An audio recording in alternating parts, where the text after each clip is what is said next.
Celebox. Si Natasha Buenavista ay 30 years old na isang sassy at mayamang dalaga na sanay sa karangyaan. Isang araw habang hinahanap niya ang kanyang unit matapos niyang lumipat sa isang elite na subdivision, ginawa niyang katatawanan nang nakita niyang maliit na kubo. Dahil hindi raw ito nababagay sa sosyal na lugar at mukha raw itong kabute sa gitna ng naglalakihang mansyon. Ngunit lingid sa kalaman niyang pagmamay-ari pala ito ng sinusuyo niyang investor na si Jameson Monteverde. Isang low-key, ultra-rich at cold-hearted CEO na triple pa palang yaman kumpara sa kanya. Pagbibigyan pa kaya siya nito na maging investor sa kanilang kumpanya o papahirapan siya nito at pahahabol-habulin para makabawi sa ginawa niyang panlalait sa kubo nito?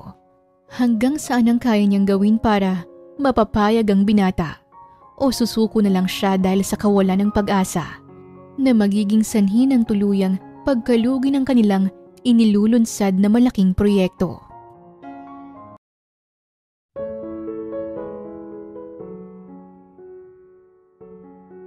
Girl, umalis na ako. Like literally ngayon na. Mawawala na rin sa landas kong lecheng subdivision na to. Bulalas ni Natasha habang ka-video call ang kanyang nag-iisang matalik na kaibigang si Yasmin. Si Natasha Buenavista ay 30 taong gulang, anak ng CEO ng kilalang wine company sa Casa Buenavista. Lumaki sa yaman at karangyaan at halata yun sa bawat detalye ng kaniyang itsura.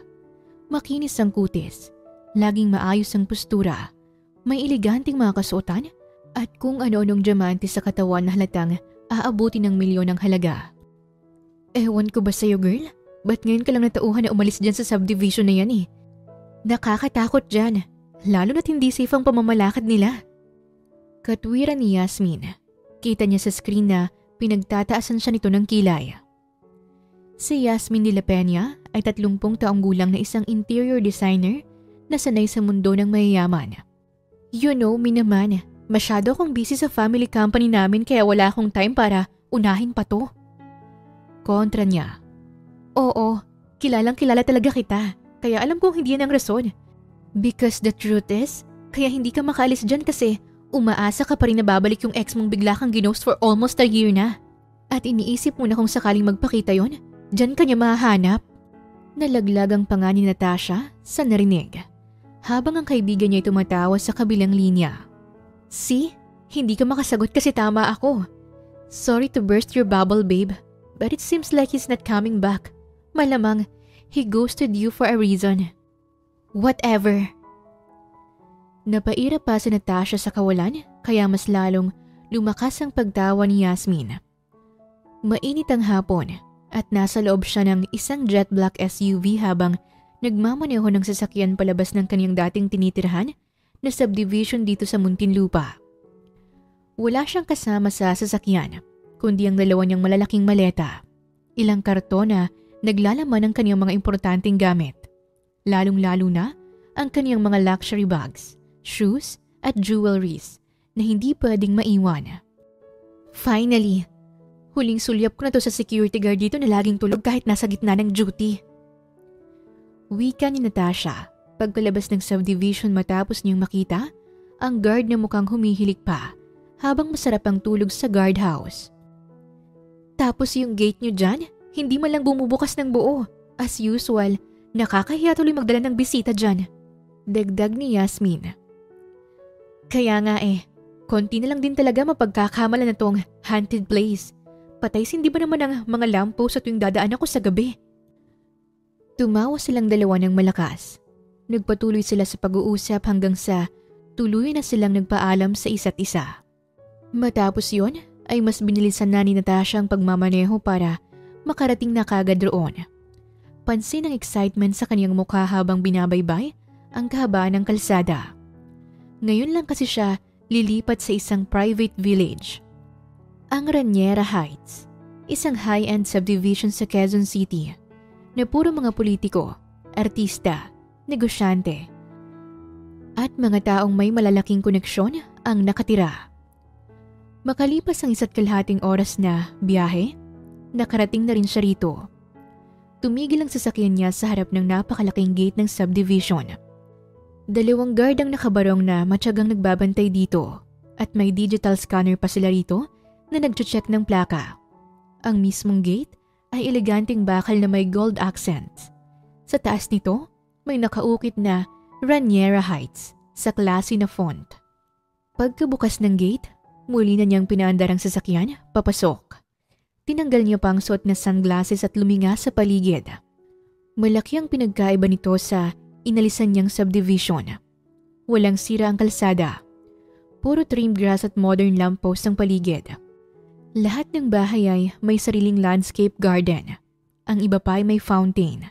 Habang ang ilan ay parang may sariling mini museum sa harap. Ibang level talaga to.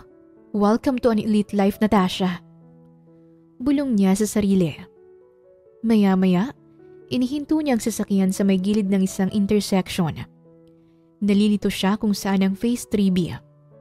Lumingalinga si Natasha sa paligid at doon niya nakita ang isang lalaking nakatalikod na tanging black shirt ang suot at may hawak itong hose habang naglilinis ng sasakyan sa labas ng gate ng isang puting mansyon. Sa tingin ni Natasha, isa itong family driver kaya alam nito ang pasikot-sikot dito sa loob ng subdivision. Kaya dali-dali siyang lumapit dito para magtanong.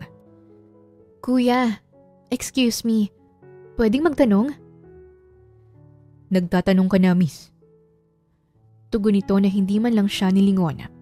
Nalaglag lang ang panga ni Natasha sa sinabi ng lalaki. Ang piloso po naman ito. Sarap ipulupot sa leg niyang hawak niyang hose hanggang sa magkulay violet siya. Muli niyang bulong sa sarili. Ngunit nang sandaling huminto sa ginagawang lalaki at humarap ito sa direksyon niya, hindi niya maiwasang matulala matapos niyang masilayan ang kagapuhang taglay nito. In fairness, ganito pala kahit ang mga driver nila dito. Mas gwapo pa to sa ghoster kong exa. Sabi niya sa kanyang isip. Hindi lang kasi ito basta gwapo. Matangkad, malapad ang balikat, bronze ang kutis, pantay ang pagkatan, matitigas at litaw ang anim na abs, may define na V-line, messy dark black hair na natural ang bagsak. Mapupungay ang mata, matangos ang ilong at mapula ang labi, mapanga at maugat ang braso, halatang batak sa workout. Magtatanong ka ba o? Tititigan mo lang ang abs ko. Puna sa kanya ng lalaki dahilan para mabilis siyang napaiwas ng tingin. Ha? Excuse me? Solid kapuso ako. Hindi nga ako nanonood sa ABS-CBN. Depensa ni Natasha na napailing na lang ang lalaki. Hay, ang corny ng joke. Practice ka pa muna. Itanong mo na lang ang itatanong mo para matapos na ako sa ginagawa ko. Umirap si Natasha. Saan ba dito yung Phase 3B? Doon kasi ang address ko, pero hindi ko siya mahanap. Tumango ito at tinuro ang direksyon gamit ang hose. Sa bandang yan, diretso ka lang tapos kanan ka sa may malaking puno. Makikita mo na agad yun doon. Okay, thanks. Bago pa siya makahakbang pabalik sa sasakyan, napansin niya sa tabi ng mansyon ng isang kubo. Luma na ito, gawa sa kahoy at may bubong na yari sa dahon ng anahaw. Napatawa bigla ng malakas si Natasha dahilan para magtaka ang lalaki. Kuya, ano yan? Bakit may kubo dito sa gitna ng mga glass mansions? Cultural exhibit ba yan? Mas lumakas ang pagtawa ni Natasha, wala sa sarili niyang kinuna ng litrato ang kubo, habang ang lalaki ay kunot noong nakatingin sa kanya. Bakit? May masama ba dyan? Nakakawala kasi ng class. May paprobinsya corner pala si Raniera Heights. Hindi ko yung nakita sa brochure ha. Akala ko ba, elite subdivision to. Para tuloy siyang kabote sa gitna ng mga marble floor. Napahawak na si Natasha sa kanyang tiyan dahil bahagya na itong sumasakit. Matapos niyang tumawa ng tumawa. Oo nga no, hindi ko yun naisip. Tugon ng lalaki. Mahina rin itong tumawa ngunit halatang napipilitan lang para sabayan si Natasha. Diba? Sabi sa'yo eh. Nakakatawa naman yan. Sino kayong nakaisip maglagay niyan dyan? Para naman siyang hindi nag-iisip ng tama. Kung sakaling makikita mong nagpalagay niyan dyan, anong sasabihin mo sa kanya? Wala akong sasabihin. Babatukan ko lang siya sa ulo para maalog ang utak niya. Kung ikaw naman ang makakakita, anong sasabihin mo? Babatukan ko rin siya. Nakipag-appear pa si Natasha sa lalaki habang tumatawa na akala mo'y close sila. Samantalang kanina'y parang gusto na niya itong sakalin. Pagbalik niya sa sasakyan, agad niyang sinendang picture kay Yasmin sa messenger. Anong ganap dyan sa picture na sinend mo, girl? Takang tanong nito. Hindi mo ba napapansin? Tingnan mo naman yung kubo. Panira sa sosyalin na view. Yan ba? Oo nga no. Anong ginagawa niyan sa isang elite subdivision? Baka kapitbahay mo pa yan ha? Sabihan mo na agad na bawal ang manok. Luckily, hindi. Ayoko naman na tila ako ng manok ang bubungad sa akin sa umaga no? Nagkatawanan silang dalawa hanggang sa makarating na si Natasha sa bago niyang tirahan na hindi pa rin yun mawala sa isip niya at natatawa na lang siya kapag naaalala yon. Shucks! Late na ako sa board meeting! Kinabukasan, napasigaw na lang si Natasha sa sarili habang dali-daling inayos ang kanyang buhok sa harap ng salamin. Nakarobe pa lang siya at basang-basa pang buhok. Halatang kakagising lang kahit 9:00 na ng umaga. Wala pa siyang isang araw sa bago niyang bahay pero nakatatlong snooze na agad siya sa alarm. Hindi na nakapagtataka lalo pat napasarap ang tulog niya sa sobrang lamig ng centralized aircon at sa bagong kama niyang sobrang lambot na halos niyakap siya buong gabi. Pagkatapos ng mabilisang shower at kaunting ayos sa mukha gamit lang ang tint powder at lash curler, nagsuot na siya ng white fitted blouse at beige trouser. Okay na to? I can slay pa rin naman with just minimal makeup. Sabi niya sa sarili, sabay hawi ng buhok.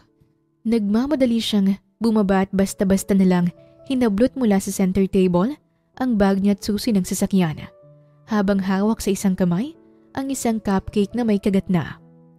Dali-dali siyang lumabas ng bahay at nagmaneho paalis. Pagdating niya sa kumpanya, sinalubong siya ng malamig na hallway ng Casa Buenavista main office. Nako, patay! Lagot na naman ako nito kay Dad. Sa loob ng meeting room na may glass wall, kita niyang nagsisimula na ang board meeting. May mga projectors sa magkabilang gilid at nakadisplay roon ang isang blueprint ng bago nilang produkto. Isang bagong linya ng wine na gawa sa local grapes na balak nilang i-export bilang Filipino Pride wine. Binuksan niya agad ang pinto habang pilit na kinakalmang sarili. Sorry, I'm late. Nagka-abere lang sa alarm clock. Palusot niya sabay ngiti. That's your third alarm issue this month, Natasha. Matipid na sagot ng kanyang ama habang hindi man lang inaalis ang tingin sa projector. But fine, just sit down. We're already discussing the problem.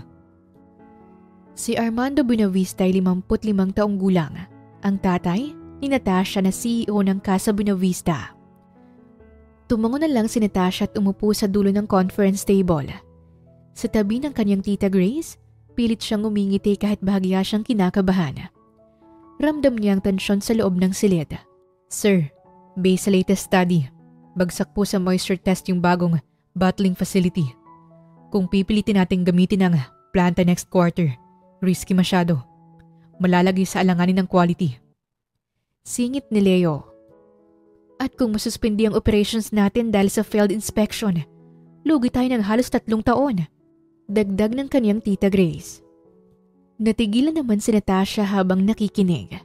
Hindi siya sanay sa ganitong mabibigat na usapan.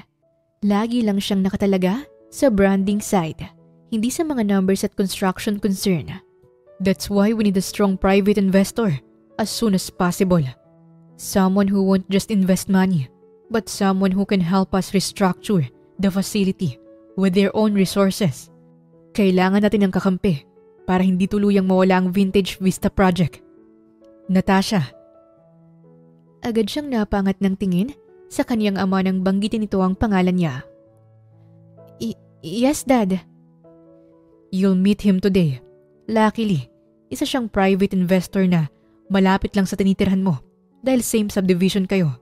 Sabi ko sa'yo, mapapakinabangan natin ang paglipat mo sa Raniera Heights. Wait, ako po, Dad? Yes, impress him. Secure the deal. Otherwise, mawawala ang flagship product natin. At kung mawala yun, marami sa empleyado natin nang matatanggal. Kaya wag mong laruin lang ng basta-basta ang trabahong to. Biglang nanuyo ang lalamunan ni Natasha. Pero dahil ayaw niyang magpahalatang kabado, ngumiti lang siya at tumango. Consider it done, Dad. Wala kang dapat problemahin sa bagay na yan. Diyan ako magaling.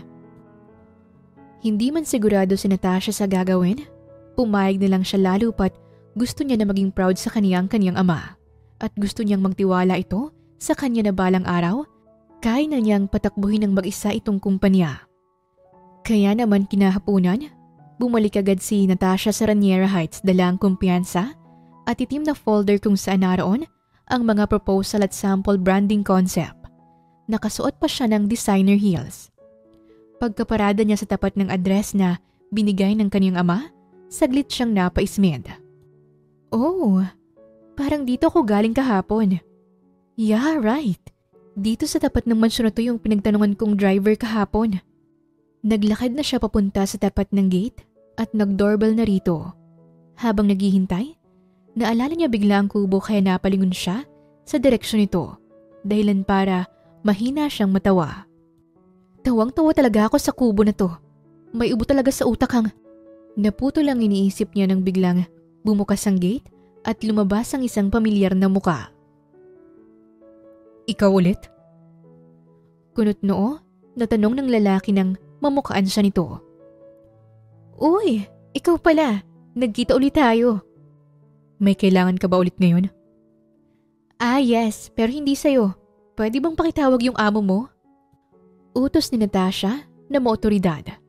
Bakas naman sa mukha ng lalaki ang pagtataka. Amo ko? Sinong amo ko? Oh gosh, hindi mo kilala ang amo mo? I'm here for your boss, sir, master, or whatever you call him. I need to talk with Mr. Jameson Monteverde. Pinag-cross ng lalaki ang magkabilang kamay nito sa may bandang dibdib at tumayo ng diretsyo habang nakatitig sa kanya. Then why don't you just tell me what you came here for if you were really looking for me? Napanganga si Natasha nang biglang mag-Ingles ang lalaki. Ilang sandali pa siyang natigilan habang pinoproseso ang narinig. What? Wait lang. Am I right? Ikaw si Mr. Jameson Monteverde? Ikaw yung private investor? Exactly. And now I know. You are Natasha Buenavista from Casa Buenavista. Your dad sent you here to discuss something with me, didn't he? Oh my God! Siya na pala si Jameson. All this time, I thought driver siya dito. Bad shot ka, self. Napapikit na lang si Natasha habang nagrereklamo sa sarili. Parang gusto na lang niyang magpakain sa lupa dahil sa labis niyang hiyang nararamdaman. What now? Kunot noo na nagtanong si Jameson. Napaayos naman ang pagkakatayo si Natasha. Yes, tama ka nga. I'm here to discuss with you our Vintage Vista project. Okay, sure. Follow me. Mabilis namang sumunod si Natasha sa binata nang lumabas ito at naglakad paalis.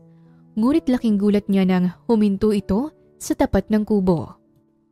Teka, anong gagawin natin dito? Takang tanong ni Natasha. Dito tayo magmi-meeting. Mas maganda dito kasi presko at dito ko hilig gawin ang business works ko kapag nasa bahay lang. Paliwanag ni Jameson na ikinabigla niya.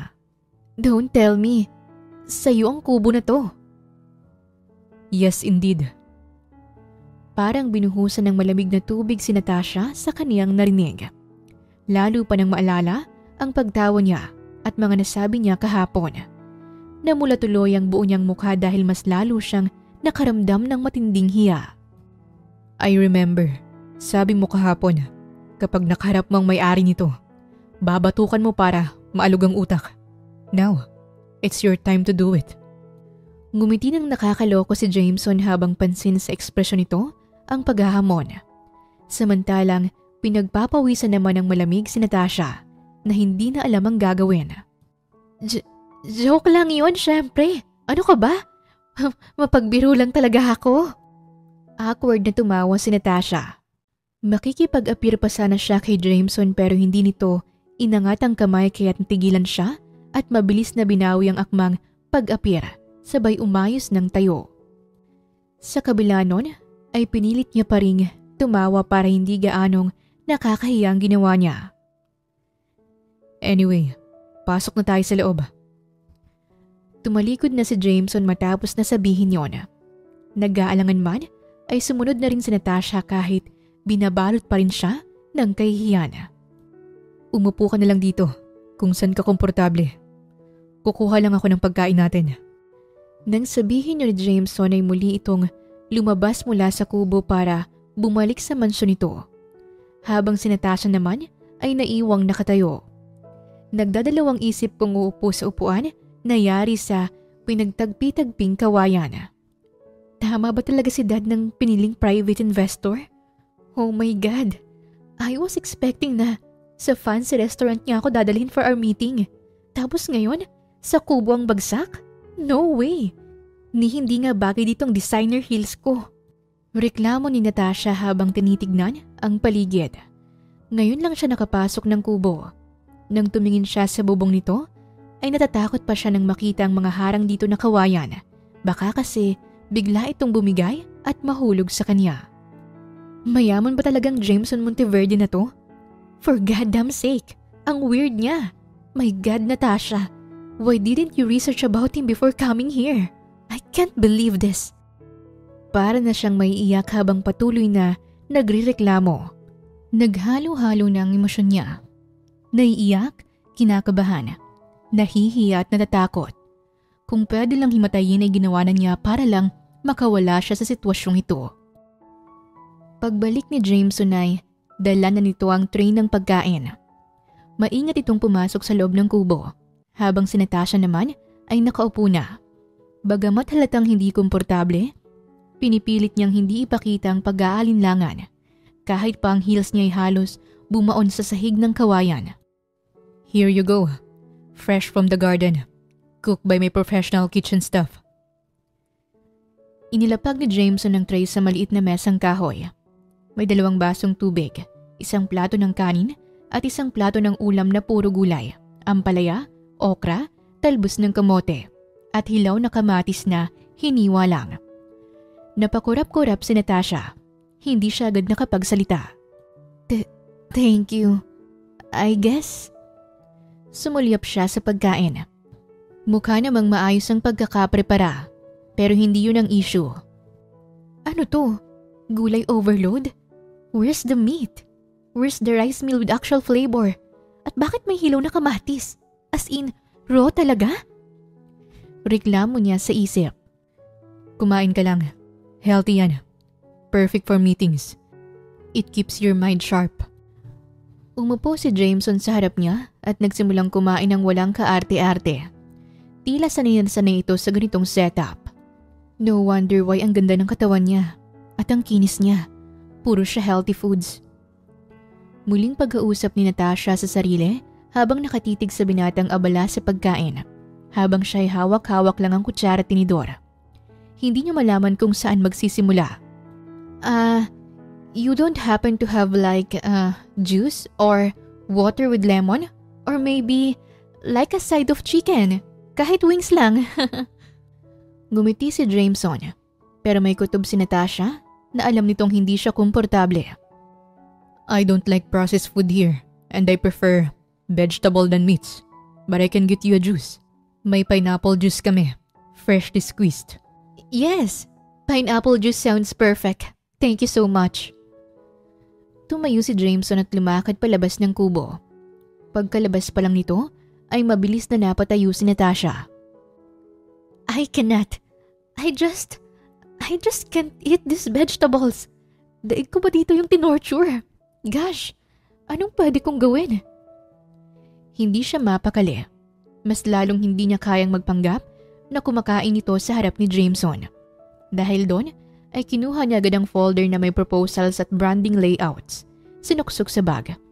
At nagmadaling lumabas ng kubo na parang hindi na niya kayang huminga ron Sa sobrang pagmamadali, muntik pa siyang matapilok dahil sa heels niya habang tinatahak ang garden path pabalik sa sasakyan.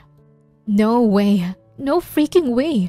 I was ready to slay, not to suffer. Gulay for lunch tapos kubo for a meeting? Patawarin niyo po ako, Lord, pero hindi ko na kaya. Mabilis niyang pinandar ang sasakyan, paalis. Pagbalik niya sa Casa Buenavista, dumiretso agad siya sa opisina ng kaniyang ama. Dad, seriously, we need to find someone else.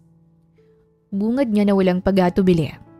Napaangat naman ang tingin si Don Armando mula sa mga papeles na binabasa. What happened? He served gulay for me, as in literal. Dahon ng, I don't know what it is.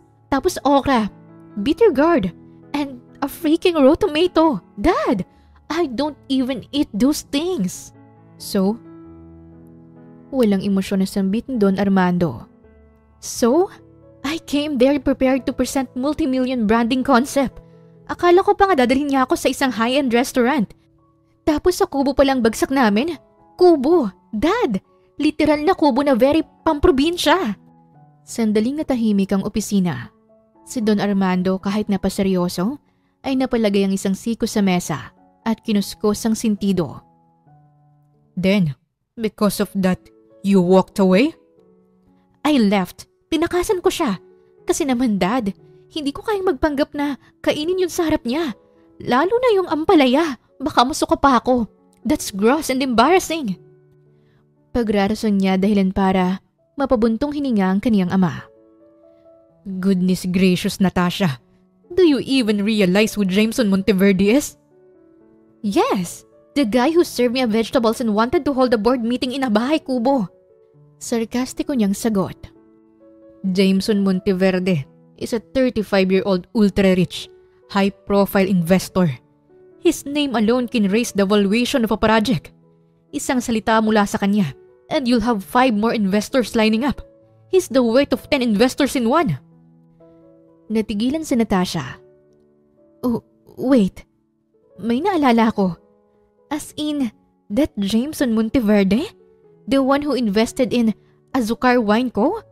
The one who funded the Green Wave Resort? Exactly.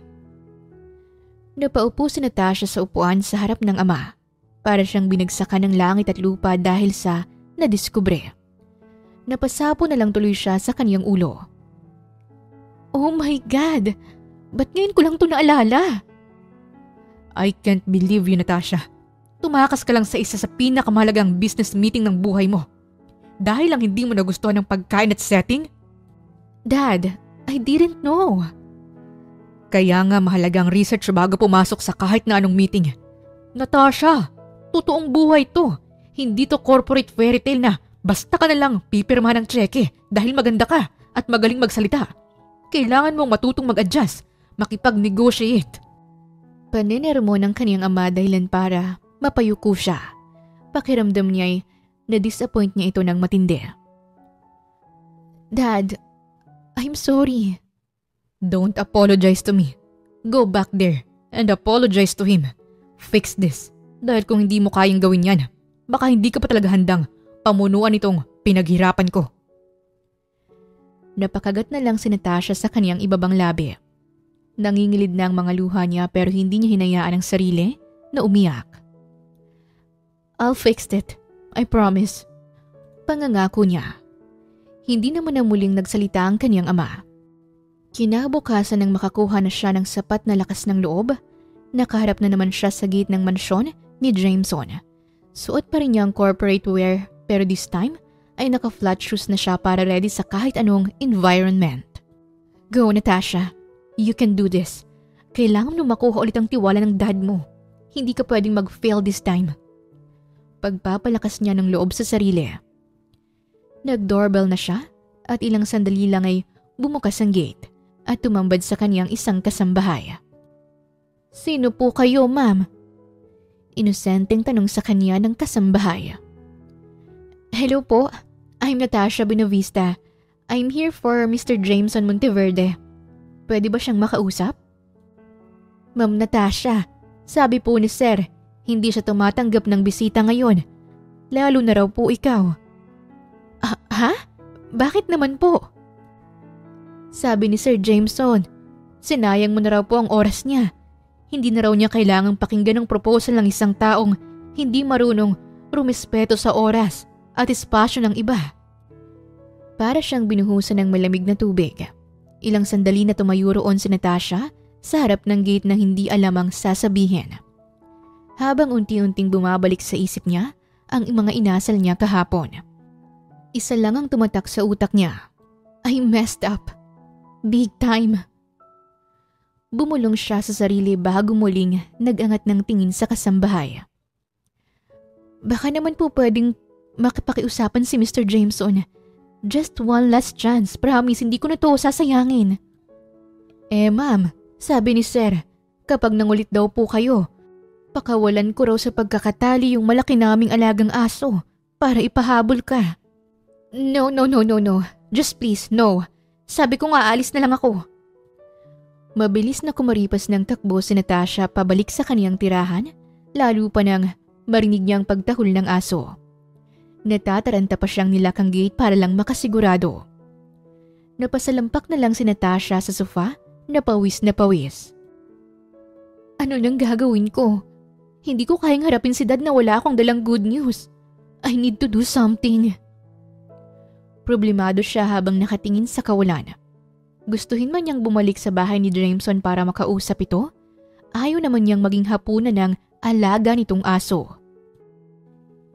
Ilang araw nang lumipas pero hindi pa rin nawawala ng pag-asa si Natasha.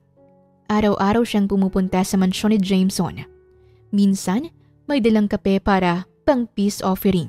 Minsan naman, may dala siyang isang basket ng iba't ibang klase ng gulay.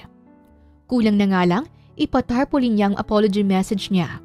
Pero kahit anong gawin niya, hindi siya pinapapasok at hindi siya hinaharap nito. Baka naman po, pagbigyan na ako ngayon ni Sir Jameson, malapit naman ang magpasko. Pangungulit ni Natasha sa kasambahay nang harapin siya nito. Ma'am, 8 months pa po bago magpasko. Pasensya na po talaga. Kailangan niyo na pong umalis, sabi ni Sir. Si ate naman pagbigyan niyo na akong kausapin ng amo niyo. Hindi naman ako nangangagati.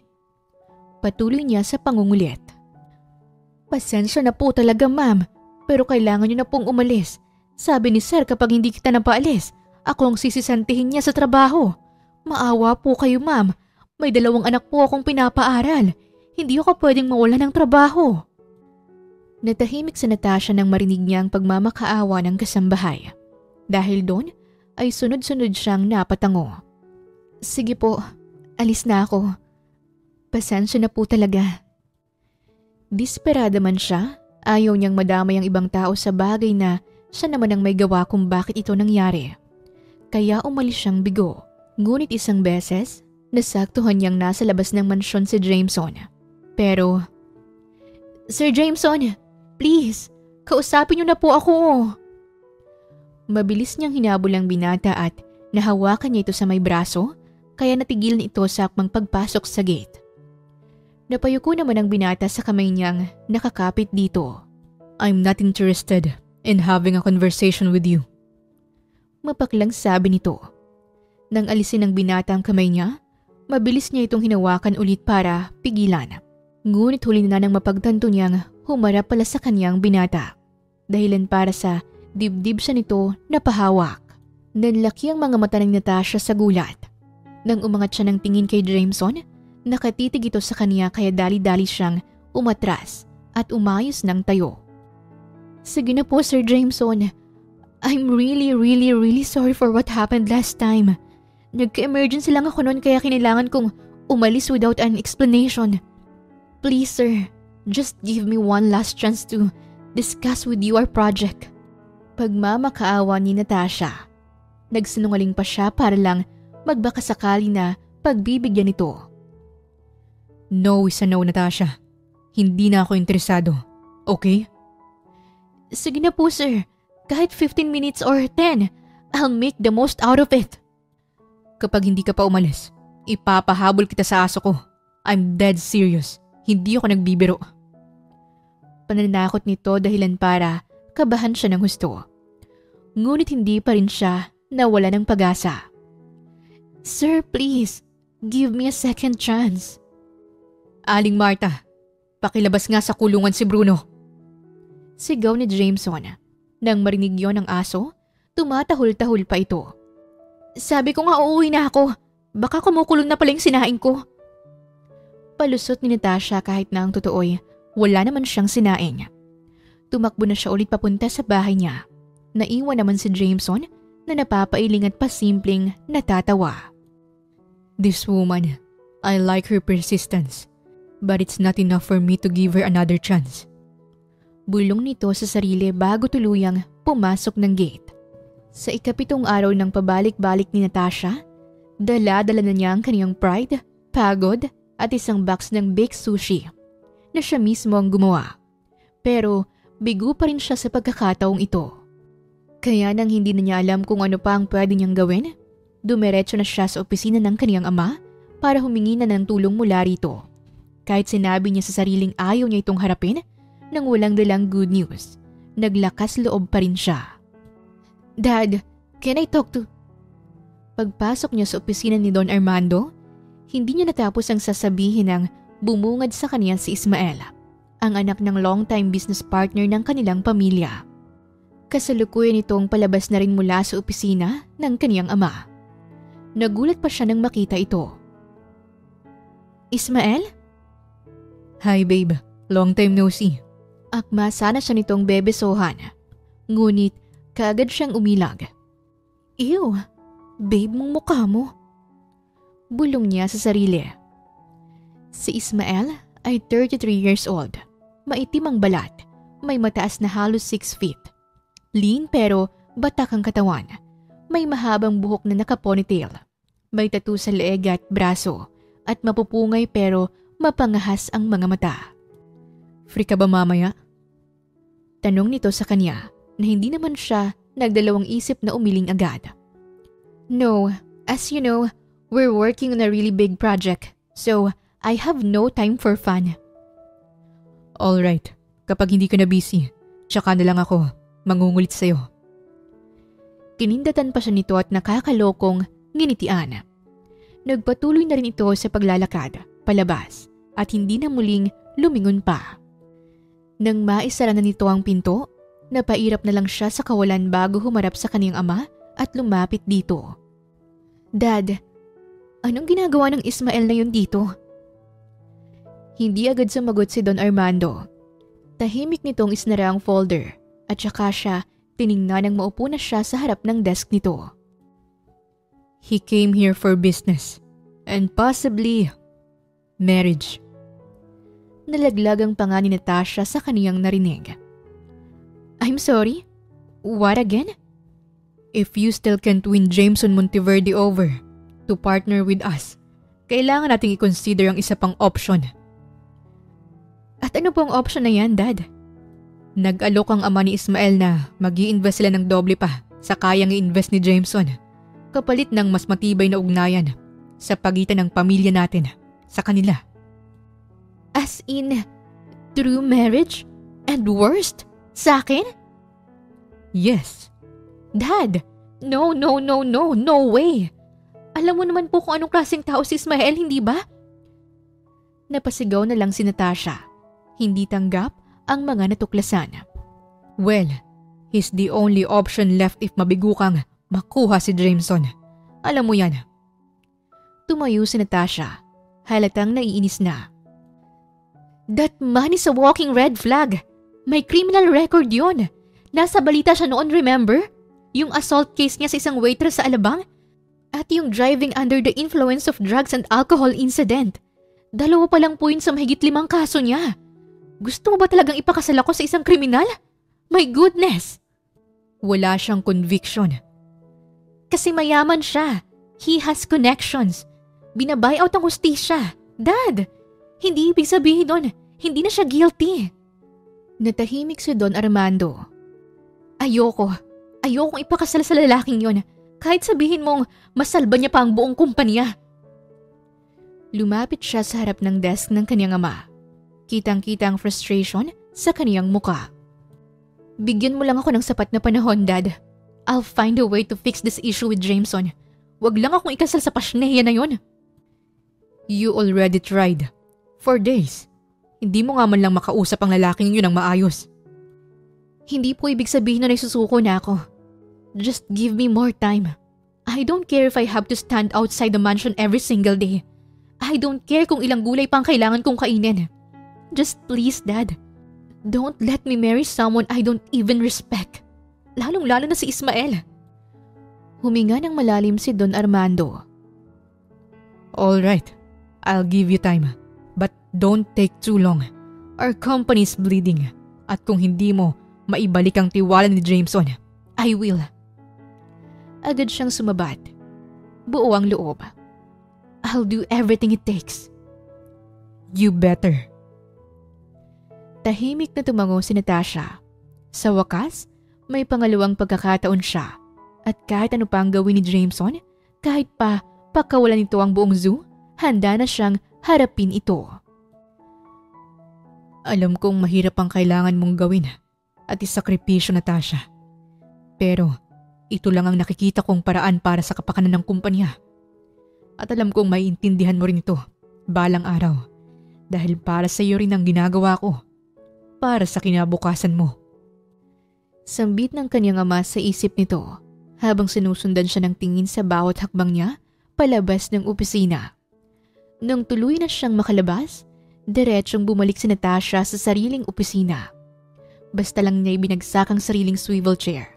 Sabay sandal dito habang nakatitig sa kisame. Okay, Natasha. This is it. Kailangan mo maging knowledgeable pagdating sa buhay ng lalaking yun. Kinuha niya ang phone sa bag at tumipa ng mabilis habang bumubulong-bulong sa sarili. 1. Research full background ni Jameson. Kailangan ko ng intel, childhood friends, school, paboritong place na puntahan, and even his career. Pagtipa niya sa notes ng phone habang patuloy sa pagsasalita. 2. Alamin ang hobbies, interest, at syempre, mga turn-offs niya. Baka allergic pala siya sa magaganda. Dun pa ako mahirapan. 3. Gumawa ng plan B, C, D hanggang Z kung maaari. Dapat handa ako sa kahit anong senaryo. At 4. Tumigil siya sandali. Tapos ngumiti ng bahagya habang may naiisip. This time, I need to win Jameson Monteverde back. By hook or by crook. Dahan-dahan siyang huminga ng malalim at tumitig sa screen ng phone na para bang sinelyuhan ng pangakong yon. Makalipas ang ilang araw ng pananaliksik tungkol kay Jameson, huli na ang lahat para umatras pa si Natasha. Gagawin niyang lahat, makuha lang ulit ang loob ni Jameson Monteverde. Nasa veranda siya ngayon ng kanyang unit habang may kausap sa telepono. Suot niyang pink na silk robe habang may hawak ng tasa ng kape at iniipit sa balikat at tenga ang telepono. Okay, so confirm. Ikaw talagang private investigator, hindi scammer ha? Kasi may trauma na ako sa mga ganyan. May kaba sa boses ni Natasha habang kausap ang nasa kabilang linya. Confirmed, ma'am. And yes, may full background report na ako tungkol kay Sir Jameson Monteverde. Pero, let me just tell you, this man, he's not your average CEO. He's a big deal. Big deal? Saan? Sa kasungitan? Kontra niya sa private investigator. Pilit pa siyang tumawa. Hindi lang po yun. He's worth at least 100 billion pesos in assets. His company, House of Monteverde, is not just a brand. Kung tutuusin, it's an empire. May share siya sa tech companies, agricultural exports, and the new luxury resort in Palawan. Is also one of the major donors sa mga private hospitals and institutions. Are you freaking serious about it? Napasigaw si Natasha para siyang nanliit bigla at hindi makapaniwala sa nalaman. Hindi ka ba na-inform ng tatay mo tungkol sa kanya? Oo, pero kulang-kulang. Hindi kagaya ng mga sinasabi mo. Siguro sinadya niya yun para ako mismo ang umalam. At heto pa, ma'am. May nalaman pa ako tungkol sa kanya na sigurado akong mas ikakabigla mo. Talaga? Ano yun? Spill it now. Baka sa kanyang pananalita na hindi na siya makapaghintay. Nalaman ko na ang buong Raniera Heights, ang napakalawak na subdivision na tinitirhan mo ngayon, pagmamay-ari din niya. Mas lalong nalaglag ang panga ni Natasha sa nalaman. Para siyang hihimatayin. Oh my God! As in? Goodness gracious! Ba't ngayon ko lang ito nalaman? Ganun ba talaga siya ka-private na tao? Shucks! Ganun nga po, ma'am. Sandaling natahimik si Natasha habang pinoproseso sa utak ang mga nakuhang impormasyon. Grabe talaga. Para akong malalagutan ng hininga sa mga nalaman ko. Anyway, thank you for gathering those informations. Ilang saglit pa silang nag-usap bago siya nagpaalam sa private investigator. Natahimik siya sandali. Huminga ng malalim habang tinatapik ang sariling pisngi. Hanggang ngayon ay shock pa rin siya sa mga nalaman. Okay, Natasha. Show him what desperation with class looks like. Kailangan mong pumantay sa level niya to get him. Shucks. I couldn't even believe na may stress ang bangs ko sa lalaking to. Bumalik na siya sa kaniyang kwarto. Pumili na siya ng susuotin na alam niyang agaw atensyon at mabilis na hinubad ang suot na roba. Habang tinititigan ang sarili sa harap ng salamin, bigla na lang siyang napangiti. Wala pala akong bangs kaya hindi ako pwedeng ma-stress. Pero grabe, ang sarap mo, girl. Puri niya sa sarili habang kumikending sa harap ng salamin. Makalipas ang ilang sandali, umalis na siya ng bahay para simulan agad ang plano. Fresh ang makeup niya, suot ang gold mini dress at naka-heels pa. Pagkarating sa kumpanya ni Jameson, pa-sexy siya na pumasok ng lobby, kaya pinagtinginan siya ng mga empleyado. Maya-maya sa kaniyang paglalakad ay natanaw niya agad na pumasok si Jameson sa elevator. Sir Jameson, wait! Wait lang po! Hinabol niya ito pero nang makarating na siya sa tapat ng elevator, tuluyan na itong sumara bago pa siya makapasok. Makailang ulit niya pang pinindot ang button pero hindi na ito bumukas. Napatitig na lang siya sa numero ng floor kung saan hihinto ang elevator. Ah! Kainis! Hindi bale. San bang stairs dito? Nagmamadali siyang hanapin ang hagdan. Umaasang maabutan niya ito sa 8th floor. Habang patakbo siyang umaakyat, kinailangan niya pang hubarin ang suot niyang heels bago pa siya matapilok. Hingal na hingal siya ng sandaling huminto. Oh okay. 6th floor pa lang. Kaya ko to. Para to sa kumpanya. Para to sa future. At para to sa'yo, Monteverde. Pagdating niya sa 8th floor, nanlalambot na ang tuhod niya pero nagawa niya pang mag-retouch at mag-spray ng pabango. Matapos yon, ay dumiretso na siya sa opisina nito. Ngunit hinarang kaagad siya ng 2 bodyguard. Ma'am, sorry. You're not allowed here. Pahayag sa kanya ng isa sa mga ito. Why? Kaibigan ako ni Jameson. Close kami. Childhood friends. Close pero pinapaharangan ka sa amin ni sir? Pardon the inconsistency, ma'am. Kontra pa ng isang kasamahan nito. Sige na, hayaan niyo na akong puntahan siya. Hindi ako aalis dito hanggat hindi ko siya nakakausap. You have no choice, ma'am. Hindi nga po pwede. Umalis na lang po kayo. Buwisit na to? Pa-English-English pa? Sarap tadyakan. Nagtitimping bulong niya sa sarili. Nang hindi umubra ang kaniyang pangungulit, bigla siyang may naisip. Hala! May nasusunog doon! Sigaw niya. Napatingin naman ang 2 bodyguard sa tinuro niya. Kaya kinuha niyang pagkakataong yon para takasan ng mga ito. Ngunit nakakailang hakbang pa lang siya ay nahawakan agad siya ng isa. Akala mo matatakasan mo kami, ma'am. Kung hindi ka madaan sa pakiusapan, kailangan ko na tong gawin. Bigla siyang binuhat ng isang bodyguard ng walang kahirap-hirap. Literal na parang isang sako ng bigas. Panay naman siya sa pagpapalag at pinapadyak ang mga paa sa ere. Ano ba? Ibaba mo ako! Hindi ako bigas! Walang iyang to! Ibaba mo ako! Now na! Kahit anong reklamo niya hindi siya pinapakinggan ng bodyguard. Patuloy lang ito sa pagbuhat sa kanya at kahit nasa loob na sila ng elevator. Nang makarating sila sa lobby, Pinagtatawanan siya ng mga nakakakita sa kanya. Kinukuhanan pa siya ng litrato ng ilan, kaya panay siya sa pag-iwas. Hanggang sa binaba siya ng bodyguard sa labas ng main entrance. "Huwag ka na ulit papasok, ma'am. Kung ayaw niyong sa susunod, sa truck ng basura ka na namin itatapon."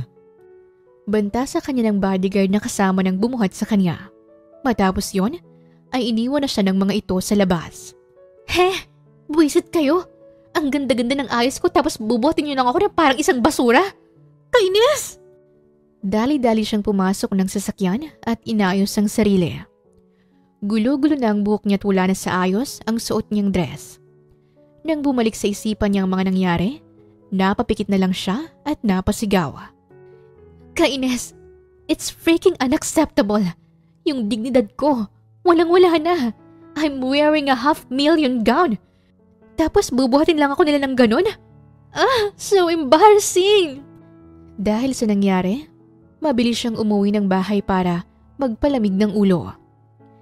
Kinagabihan, nalaman niya sa tulong ng kanyang private investigator na nasa gym si Jameson. Kaya naman agad siyang nagsuot ng sportswear at dali-daling pumunta sa lokasyon ng binata. Naispat niya agad si Jameson sa dulong bahagi ng gym. Naka-black dry fit shirt, tahimik na nagwa-warm up. "Hello, sir. I'm here." Magiliw niyang binati ang binata. Labis na ikinagulat nito ang bigla niyang pagsulpot. "For pet's sake, sinundan mo talaga ako hanggang dito? Don't tell me. You're now a stalker, ha?" "Call it whatever you want, sir. Pagbigyan mo lang ako. Kahit 5 minutes lang, promise. Pwede natin gawin ang meeting habang nagbubuhat ka." "Are you dead serious? Meeting? Sa gym?" Kontra ni Jameson habang nagbabarbell.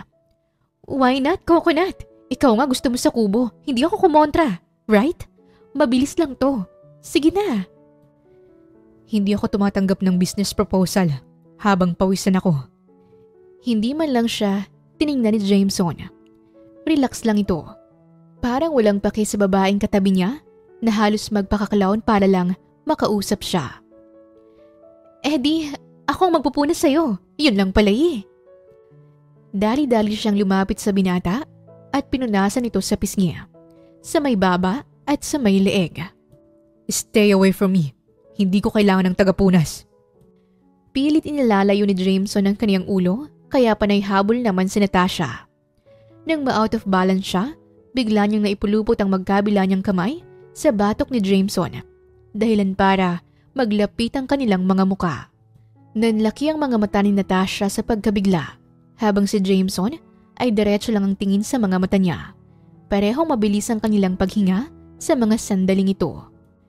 Nang bumaba ang sulyap ng binata sa labi niya at nagkunwari itong hahalikan siya, marahan itong naitulak at mabilis siyang umatras para umayos ng tayo. Pasimpleng napangisi si Jameson habang naglalakad papunta sa bench press at humiga roon. Nang makarecover na si Natasha mula sa pagkakatulala, hindi siya nagpahuli at nakigaya kay Jameson. "Sige na, huwag mo na akong tanggihan. I can exercise together with you. Para balance. Business with fitness. Bright idea, right?" "Anong ginagawa mo? Alam mo naman sigurong hindi yan para sa arms, hindi ba?" Puna sa kanya ni Jameson dahil tinutulak niya ang leg press machine gamit ang mga braso imbis ng mga binti. Para tuloy siyang may kaaway sa gym equipment. Todo effort pero maling muscle ang ginagamit. Pasimple namang umayos ng upo si Natasha at patay mali siya sa ginawa. Hindi niya kasi alam kung para saan yun. "Hindi ko naman kailangang palakihin ang arms ko. Ang gusto kong palakihin, yung negosyo mo." Palusot niya pa. "Hay, corny." Umirap ito habang nakahiga sa bench. "Effective ba?" "No." Sa loob ng sumunod na 15 minuto, sinabayan niya ang binata sa bawat machine para mangulit dito. Sa bawat pagbuhat at bawat exercise, parang nagka-amnesia si Natasha sa sarili niyang limitasyon sa gym. Habang si Jameson ay steady lang at composed, samantalang siya'y namumula na sa pagod. "Think about it. You, me, our business. I know na marami ka nang nalalaman about my family's company. See? Unlimited potential. Saan ako kukuha ng pasensya para sa'yo? Tanong nito habang nag-a-adjust ng weight. Kapag pumayag ka nang makipag-meeting sa akin. Lalong hindi posible. Napairap na lang siya sa kawalan dahil sa naging sagot nito. Kaunti na lang ay mauubusan na siya ng pasensya at pagod na rin ang katawan niya sa kakabuhat. Pinunasan niya muna ang pawis sa noo. Uminom din muna siya ng tubig dahil hingal na siya. Ngunit saglit lang siyang nalingat. Pagharap niya sa pinanggalingan niya ay wala na si Jameson doon. Saan na pumunta yun? Nagpalingalinga siya sa buong gym.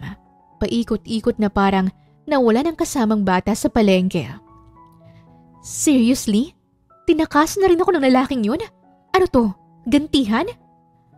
Bulalas niya nang hindi na niya ito nakita. Laylay ang balikat niyang umuwi sa bahay. Pagod na pagod ang buong katawan niya pero wala pa rin siyang napapala. Kinaumagahan, nakabulagta pa rin si Natasha sa kama niya. May heating pad siya sa likod at katingko sa tabi. Masyado kasing nananakit ang katawan niya at hindi siya makabangon. Maya-maya, kinuha niya ang phone niya at kagad na tinawagan ng kaibigan. How's your stalking adventure, girl? Bungad sa kanya ni Yasmin mula sa kabilang linya. Yes, hindi ako makagalaw ng maayos. Para akong binugbog ng 5 wrestler na may galit sa buhay. Hindi niya sinagot ang tanong ng kaibigan. Para na siyang maiiyak habang nagsusumbong dito. Oh my God! Ano bang pinagagagawa mo? Baka sa tono ng pananalita ni Yasmin ang pag-aalala. Ano pa nga ba? Sinundan ko si Jameson sa gym. Nagbuhat ako ng mga equipments para lang masabayin siya habang kinukulit ko siyang pumayag sa business meeting. Imbis maawa sa lagay niya ang kaibigan, napatawa pa ito ng malakas dahil sa kwento niya. Kaloka ka, girl. Bakit mo naman kasi ginawa yun? Hindi ka sanay sa workout. Samantalang gym goer yun. Please lang, mamaya mo na ako tawanan. Tawagan mo yung kakilala mong nag-home service massage. Hindi ako makabangon, as in para akong nagkalasog-lasog. Lecheng muscle pain to. Halos magmakaawa na si Natasha sa kaibigan. Okay. Magpapadala ako. But girl, worth it ba si Jameson sa delayed onset muscle soreness mo ngayon? Worth it kung makakausap ko siya. Pero kung hindi, ililibing ko talaga siya ng buhay. Muling napatawa si Yasmin sa kabilang linya, habang si Natasha naman ay mapait ang ekspresyon ng muka. Nang tuluyan ang matapos ang tawag, napatulala na lang siya sa kisame. This is what dedication looks like. Nasasaktan pero hindi sumusuko. Bulong niya sa sarili sa kabila ng kaniyang sitwasyon. Matapos ang panggugulo niya kay Jameson mula sa kumpanya nito at maging pati sa gym, sinundan niya pa ito sa business trip ng binata sa Cebu City. Isanama niya pa ang kaibigan niyang si Yasmin. Ngunit matapos ang buong araw niyang pangungulit sa binata, bigo pa rin siya. Pagsapit ng gabi, naisipan nilang pumunta sa isang nightclub dito sa Cebu para mag-chill. Maingay ang musika, may sumasayaw sa dance floor. Habang ang iba'y nakaupo sa tabi, hawak ang kanika nilang baso ng alak. Sa gitnang table, magkatabi si Natasha at Yasmin. Parehong may tama. Namumula ng pisngi ni Natasha habang nilalaro ang baso ng wine. Alam mo, Yas, ang tagal ko nang sumusuyo sa lalaking yon. Gym, kumpanya, Saraniera Heights, tapos ngayon hanggang Cebu. Sinama pa kita para may support system ako. Pero anong napala ako? Wala pa rin. Talagang hopeless case na no, pero at least effort ka, girl. Hindi mo masasabing hindi ka lumaban. Tugon ni Yasmin sa pagrant ni Natasha matapos nitong sumipsip ng cocktail habang umiiling. Yun na nga, lumaban naman ako pero paulit-ulit akong talo. Para akong tanga. Ang sakit kaya sa ego. Tapos kung hindi ako mag-succeed, si Ismael pa talagang babagsakan ko. No way, over my dead sexy body. Kung si Ismael lang, kahit ako hindi ko bet. Hindi ko nga gets kung bakit pinipilit ka ng tatay mo. Parang gusto ko na lang niyang i-auction. Para akong asset na pwedeng ibid. Akala ba ni Dad magiging masaya ako kapag tinulak niya ako sa lalaking hindi ko naman mahal? Who's a freaking criminal? Mapait na sabi ni Natasha. Para ngayon niya lang nagawang ilabas ang sama ng loob na naipon sa dibdib niya. Pero kahit ganon, naiintindihan ko pa rin si Dad. Alam kong ginagawa niya to para sa akin. Pero mali pa rin eh. At the end, ako pa rin ang magsasakripisyo. Pag pera ng usapan, nagiging literal na negosyo ang relasyon. Pero alam kong hindi mo inahayaan. May sariling utak ka, may sariling puso. Alam kong gagawin mo pa rin kung ano ang sa tingin mong makakabuti para sa'yo. Not the other way around. Buong pagtitiwala sa kanya ng kanyang kaibigan. Hindi siya nagkamali na sinama niya si Yasmin dito. Kaso, hindi ko rin talaga alam ang gagawin ko. Para akong naghahabol sa boyfriend kong may mahal ng iba.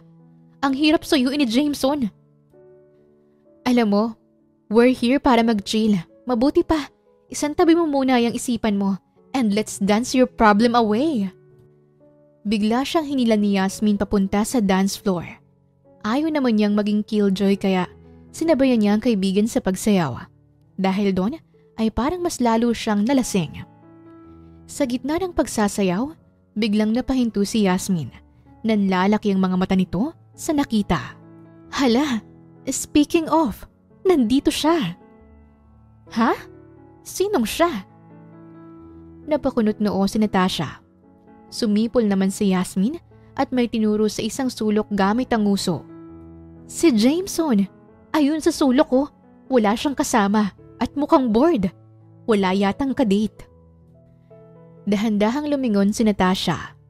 Natigilan siya dahil nandun nga si Jameson. Nakasuot ng itim na long sleeves na nakatupi hanggang siko ang manggas at nakatitig lang sa baso nito. Girl, may idea ako.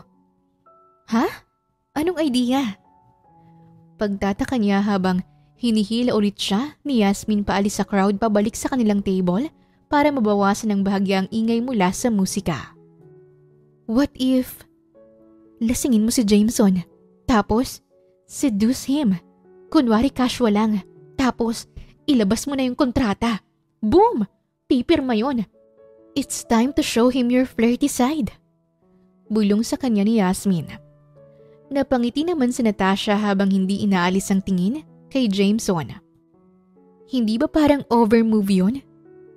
Ewan ko sa'yo, pero tingin ko effective yan.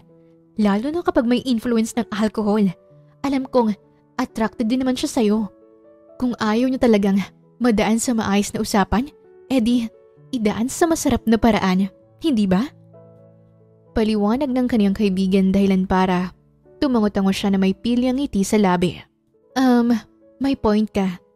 Minsan kailangan na rin gumamit ng charm, hotness, and most importantly, may pleasurable skills. Nag-appear pa silang dalawa habang mahinang tumatawa. That's the spirit. Gamitin mo na yung nireserve mong alindog for the contract para matapos na yung endless chase mo, girl. Giit ni Yasmin. Tumayo na si Natasha at inayos ang suot na deep red fitted dress. Mabuti na lang ay dala-dala niya sa bag niya ang kontrata kaya walang problema. Wish me luck. Good luck. Break a leg, girl. Pilyo siyang nginitian ni Yasmin, sabay kindat sa kanya. Pa-sexy naman na naglalakad si Natasha papunta sa table ni Jameson. Napansin ito ang paglapit niya. Itinaas ang kilay. Tila nagulat pero hindi ito umiwas. Natasha? Hi! Small world, ha? Umupo siya sa harap nito. Nag-iwan ng confident smile. Or should I say, you're following me again? Maybe I'm guilty, but it's not always a bad thing, right? Nagkatitigan sila ng bahagyang inilapit ni Natasha ang muka. Pareho na silang may tama ng alak. Sa di kalayuan, sumasayaw na si Yasmin sa dance floor habang pasulyap-sulyap sa direksyon nila. You know, Jameson, I like you better when you're tipsy. Bahagyang itinaas ni Jameson ang kilay habang sinusubukang itago ang pilyong ngiti. Why? Kasi mas madali mo akong manipulahin? No, but drink it first at sasabihin ko sa'yo kung bakit. Pambiti ni Natasha habang inaabot dito ang wine glass. Dahil interesado naman si Jameson na malaman yon, kinuha agad nito ang baso at mabilis na tinungga ang laman. What are you waiting for? Sabihin mo na sa akin. Kasi mas lumalabas yung totoo mong itsura. Yung masarap sa paningin. Mas inilapit niya pang mukha sa binata. Napakagatlabi pa siya nang mapansin niya ang sunod-sunod na pagtaas-baba ng Adam's apple ng binata. Alam niyang naapektuhan si Jameson sa sinabi at ginawa niya. Nagbuhos naman si Jameson ng bagong tagay ng whiskey. Inabot ang baso nito kay Natasha.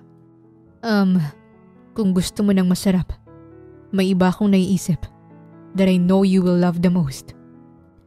Bulong nito sa tenga ni Natasha, dahilan para mapaangat ang katawan niya dahil sa kiliting sumasayad sa kaniyang balat dahil sa hininga nito. Ininom naman niyang laman ng wine glass habang hindi inaalis ang sulyap sa binata. Strong, but I like something rough. Ayaw mo ba ng something gentle? Drink it first and I'll give you my answer. Nangaakit niyang sabi dahilan para mabilis na sumunod si Jameson. Kaagad na inubos ang laman nun. What now? Tumayo si Natasha mula sa inuupuan at dahan-dahang umikot papunta sa tabi ni Jameson. Inilagay niya ang isang kamay sa hita ng binata. Doon ay dahan-dahan niyang hinahaplos ito na sinasadya niya pang isayad ang daliri malapit sa may pribadong parte ng katawan ni Jameson. Dahilan para bahagya itong mapaliyad. Inilipat niya pa ang kanyang labi sa may tenga nito para bumulong. Sa una, I want it gentle. But in the middle until the end, I want it rough. Nang umayos na siya ng upo, napakagatlabi si Jameson habang nakatingin sa labi niya. You know what would be fun? Mapang-akit na tanong nito habang inilalahad sa kanyang wine glass. Dahil alam na niya ang gagawin, walang tanong-tanong na inubos niyang laman nito. Are we talking fun with clothes on or off? Let me bring you to my room and you'll find out exactly what kind of fun I mean. Tugon nito sabay kindat sa kanya. Dahil sa kalasingan, pareho na silang nadarang sa kanilang mainit na usapan. Napakagatlabi na lang si Natasha nang bigla siyang buhati ni Jameson palabas ng club at dinala siya nito sa pinakamalapit na hotel kung saan nag-i-stay ang binata dito sa Cebu. Habang nasa loob ng elevator, hindi na nakapagpigil ang dalawa at doon na sila mapusok na nag-angkinan ng mga labi. Nang makarating na sila sa kwarto ni Jameson, doon na sila tuluyang nilamon ng tukso at nangyari na ang may init na sandali ng kanilang buhay na abot langit nilang pinagsaluhan.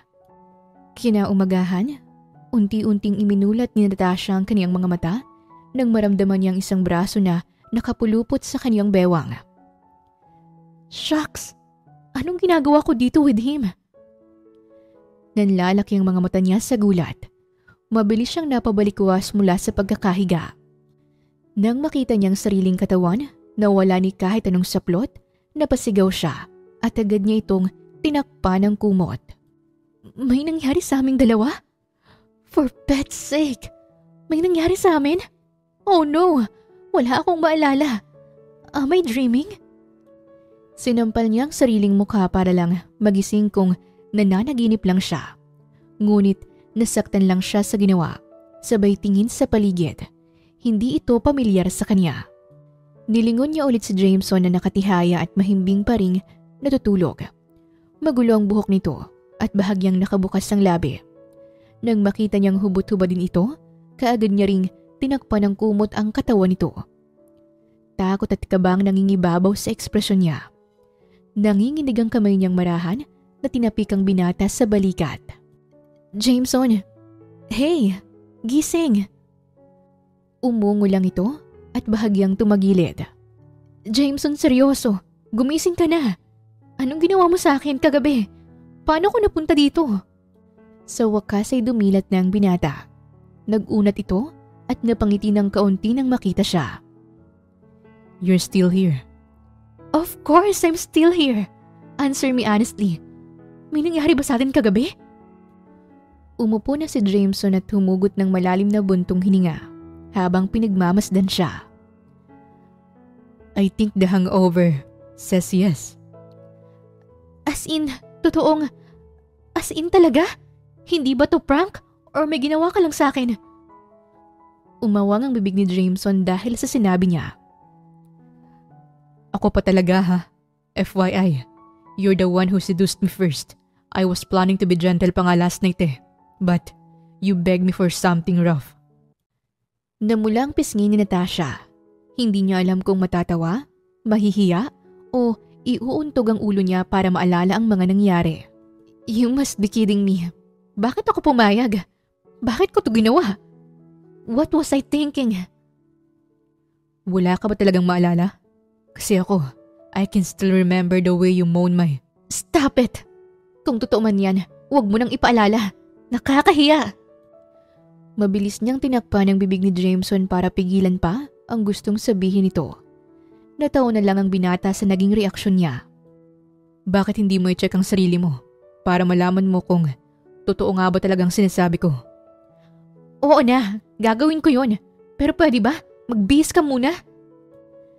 Napatingin si Jameson sa ilalim ng kumot. Nang muli itong lumingon kay Natasha, may bahid ng pilyong ngiti sa labi nito. What? Nakita mo na ba ang Angry Bird ko ngayong umaga na hindi ka nalasing?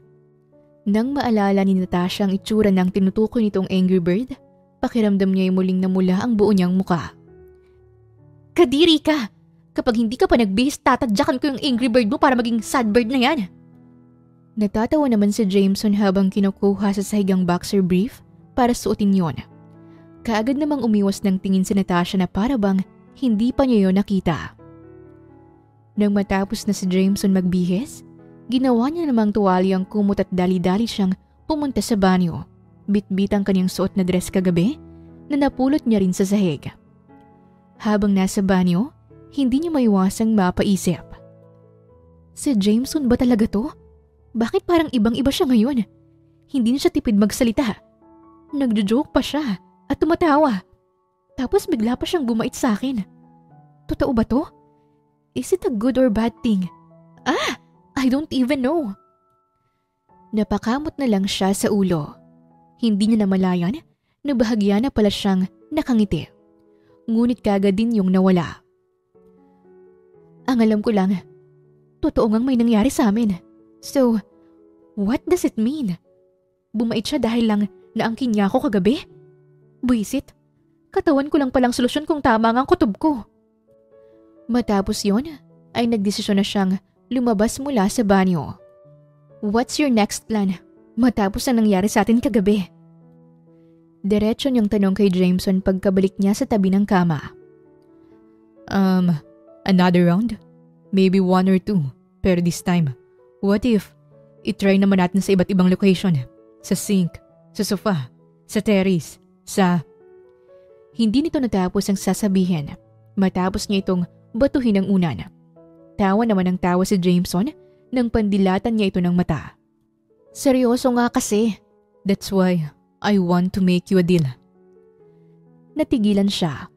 Napatingin siya sa binata na ngayon ay seryoso ng muka. Anong klaseng deal? Papayag ako na maging investor niyo. Pero may kondisyon ako. Nanlaki muli ang kaniyang mga mata sa gulat. Hindi siya makapaniwala sa kaniyang narinig. Seryoso? Pumapayag ka na? Ano namang kondisyon? Natataranta siya. Ikaw ang dapat ang maging CEO ng kumpanya niyo. Pipirma lang ako ng kontrata kapag ikaw na ang namumuno doon. Natigilan si Natasha. Alam niyang hindi madali ang gusto nitong mangyari. Sigurado ka ba? Bakit? Hindi mo kaya? Kaya ko. Pero I don't think napapayag si Dad sa gusto mong mangyari. Pero yun ang gusto kong kondisyon. Pwede mo munang kausapin ang tatay mo tungkol dito. Malay mo, pumayag siya. Napatango na lang si Natasha. Hindi na alam ang isasagot. Ngunit ang gumugulo sa isip niya ay kung bakit biglang pumayag si Jameson. Napuno siya ng tanong sa isip kung dahil ba ito sa nangyari sa kanila kagabi o napagod na ito sa pangungulit niya. Nang wala siyang makuhang sagot, inisip na lang niya na kahit papaano'y natapos na rin ang paghihirap niya sa paghahabol dito. Ang problema ko na lang ngayon ay si Dad. Bulong niya sa sarili. Matapos yon, ay mabilis silang lumipad ni Yasmin pabalik sa Makati. Habang nasa eroplano, kwento sa kanya ng kaibigan ang buong pangyayari, maging ang kanilang plano, hanggang sa buhatin siya ni Jameson palabas ng club. Hiyang-hiya naman si Natasha nang malaman ang pinagagagawa niya. Pagkarating nila sa Makati, agad siyang nagpunta sa opisina ng kaniyang ama para ipagbigay alam dito ang balita. CEO, bakit gusto niyang ikaw ang humawak ng buong Casa Buenavista? Hiyaw ni Don Armando dahil sa labis ng pagkabigla. Napalo pa nito ang desk na gumawa ng malakas na ingay. Hindi ko po alam, pero yun ang kondisyon ni Jameson. Pipirma lang siya kung ako raw ang hahawak ng posisyon. Sandaling natahimik ang kaniyang ama. Nakatingin lang ito kay Natasha habang tila nag-iisip ng malalim. Handa ka na ba, Natasha? Natigilan siya. Hindi niya kagad nasagot ang tanong. Bagkus ay napaisip siya. I think so. Alam kong mahirap pero kung ito ang kailangan para maisalba ang project at kung ito ang paraan para mapatunayan kung may kakayahan ako, then I'll accept it. Besides, alam ko namang nasa likod lang kita, Dad, at hindi mo ko papabayaan.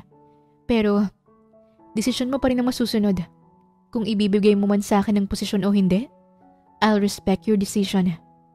Tumango si Don Armando sa mahaba niyang paliwanag. Halatang kumbinsido ito, pero pansin na may bahagyang pag-aalala rin sa mga mata.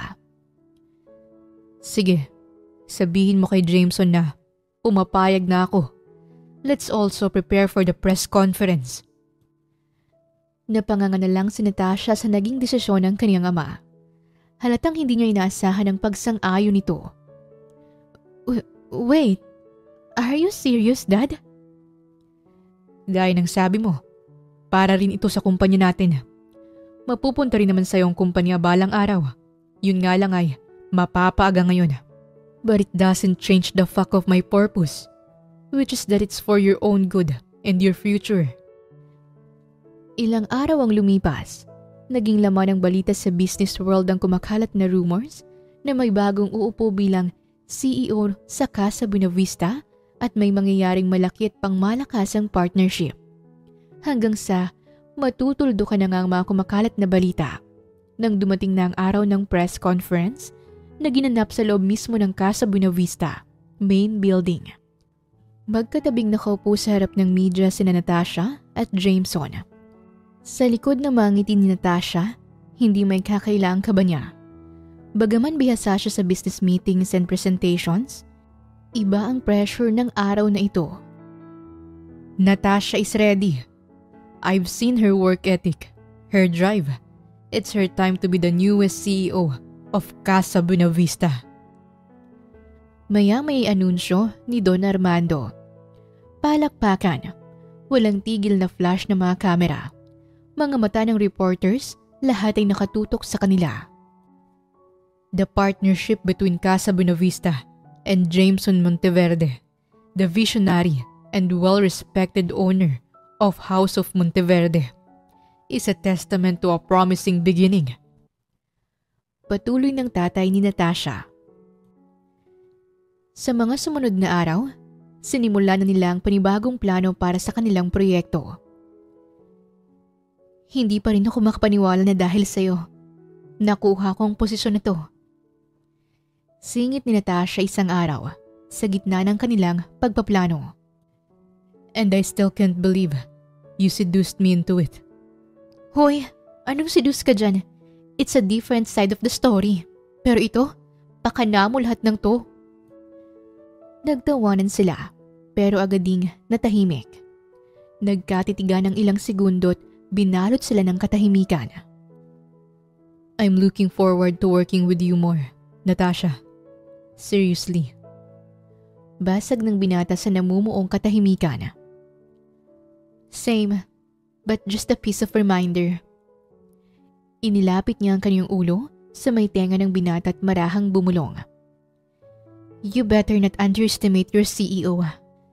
Napangiti si Jameson, ngiting halatang nasabik. Doon nagsimulang mas lumalim na samahan sa kabanata ng kanilang buhay. Sa kabila ng kanilang partnership, hindi nila namamalayan na may damdaming unti-unting sumisibol sa pagitan nilang dalawa. Sa bawat panahong lumilipas, ang kanilang mga puso'y hindi inaasahang magkakalapit. Hindi lang sa trabaho, kundi sa kung anong pwedeng mangyari pa sa pagitan nila habang mas matagal na nagkakasama. Makalipas ang halos isang buwan, ngayon ay kasalukuyang nasa kanyang opisina si Natasha. May hawak na tablet at binabasang project reports nang bumukas ang pinto ng hindi kumakatok. Natasha!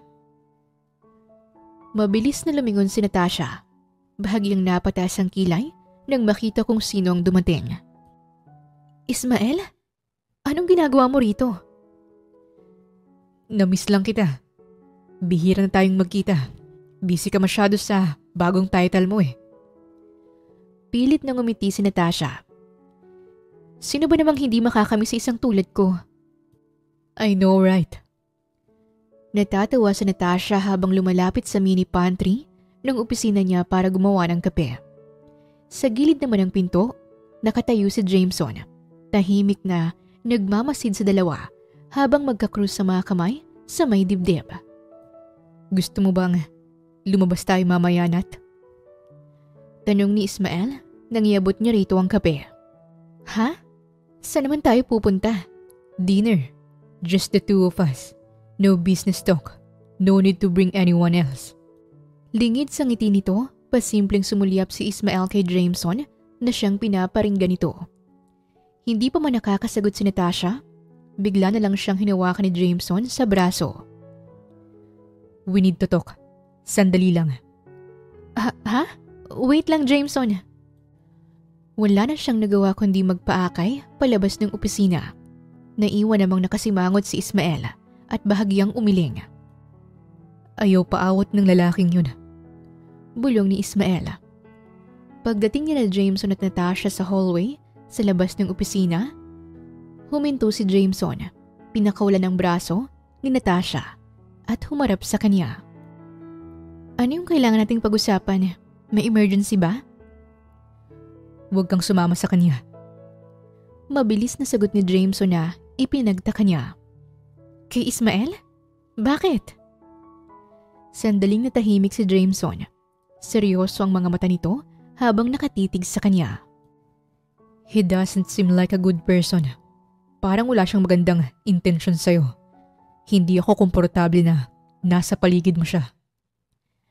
Teka, nagsiselos ka ba kay Ismael? Natawa si Natasha sa sariling naisip. Mabilis namang umiwas ng tingin si Jameson na para bang guilty. Hindi ako nagsiselos, no? Bakit pinipigilan mo ko? Boyfriend ba kita? Ayoko lang mapahama ka. Gusto ko lang na safe ka mula sa mga taong nakakasalamuha mo. Nagbibiro lang sana si Natasha ngunit nang sagutin siya ni Jameson, ay baka sa mukha nito ang pagiging sinsero. Unti-unting naglaho ang mga ngiti niya. Bakit? May nalalaman ka ba tungkol kay Ismael? Wala. Basta, mukhang hindi siya pwedeng pagkatiwalaan. Pero bukod doon, may gusto pa akong ipagtapat sa'yo. Hindi niya alam kung bakit bigla siyang kinabahan sa sinabi nito. Tungkol saan? Ganto kasi yun. Nung gabing may nangyari sa atin. Hindi lang talaga yun ang naganap. Anong ibig mong sabihin? Lasing tayo nun pareho. Pero tandang-tanda ko pa rin ang lahat ng nangyari. Habang naghahalikan tayo nung gabing yun, bigla kang umiyak at may nasabi ka sa akin tungkol sa tatay mo. Nanlamig ang pakiramdam ni Natasha. Unti-unting bumilis ang pagtibok ng puso niya. Anong nasabi ko? Tungkol sa mga illegal operations. Tila binuhusan ng malamig na tubig si Natasha. Biglang nangilid ang mga luha niya at nanginginig siya. So, kaya ka pumayag sa partnership para makalapit? Para mas lalo kang makakuha ng mga ebidensya laban sa amin? Biglang natahimik si Jameson. Maging ito ay nagbigla sa mga tinanong niya. Nang bahagya itong tumango, bigla siyang napaatras ng isang hakbang. Hanggang sa magsasalita pa lang sana si Jameson nang bigla na lang siyang tumakbo palayo. Natasha, saan ka pupunta? Rinig niyang sigaw ni Jameson. Ngunit nagpatuloy lang siya sa pagtakbo hanggang sa makalabas ng kumpanya. Dali-dali siyang pumasok ng sasakyan at mabilis itong pinaandar paalis. Nakita niya pa sa side mirror na humahabol sa kanya si Jameson. Ngunit tumigil na rin ito nang medyo makalayo na siya. Habang nagmamaneho, nanginginig ang kamay ni Natasha na dinadahil ang numero ng kaniyang ama. Dad, nasan ka ngayon? Natataranta niyang tanong nang sagutin ni Don Armando ang tawag. Nasa business trip. Bakit? May nangyari ba? Mamaya ko nakikwento, Dad. Pero kailangan mong magmadali. Puntahan mo na lang ako sa daungan ng barko. Ngayon na po. Halos kapusin siya ng hininga habang nagmamadaling sabihin yon. O sige, papunta na ako. Hintayin mo ako ron. Rinig din sa boses ng matandang pagmamadali. Kahit hindi niya nasabihin kung saan ang daungan ng barko, alam na agad ito ng kaniyang ama. Pagkarating sa daungan, hindi mapakali si Natasha habang palakad-lakad sa may isang sulok. Ramdam niyang mabilis na tibok ng puso dahil sa matinding kaba. Sa bawat minutong lumilipas na hindi pa dumarating ang kaniyang ama, lalo siyang kinakabahan. Pakiramdam niya ay ang tagal-tagal na ng paghihintay niya sa pagdating nito. Nasaan ka na, Dad? Please, bilisan mo naman. Patuloy siyang naglalakad pabalik-balik. Tila ba'y umaasang sa bawat hakbang niya'y makikita na niya ang kaniyang ama. Jameson? Oh my God! Nasundan niya ako rito! Sa pagtatanaw-tanaw niya, tila nakita niya si Jameson sa may di kalayuan dahilan para manlaki ang mga mata niya at manlambot ang mga tuhod.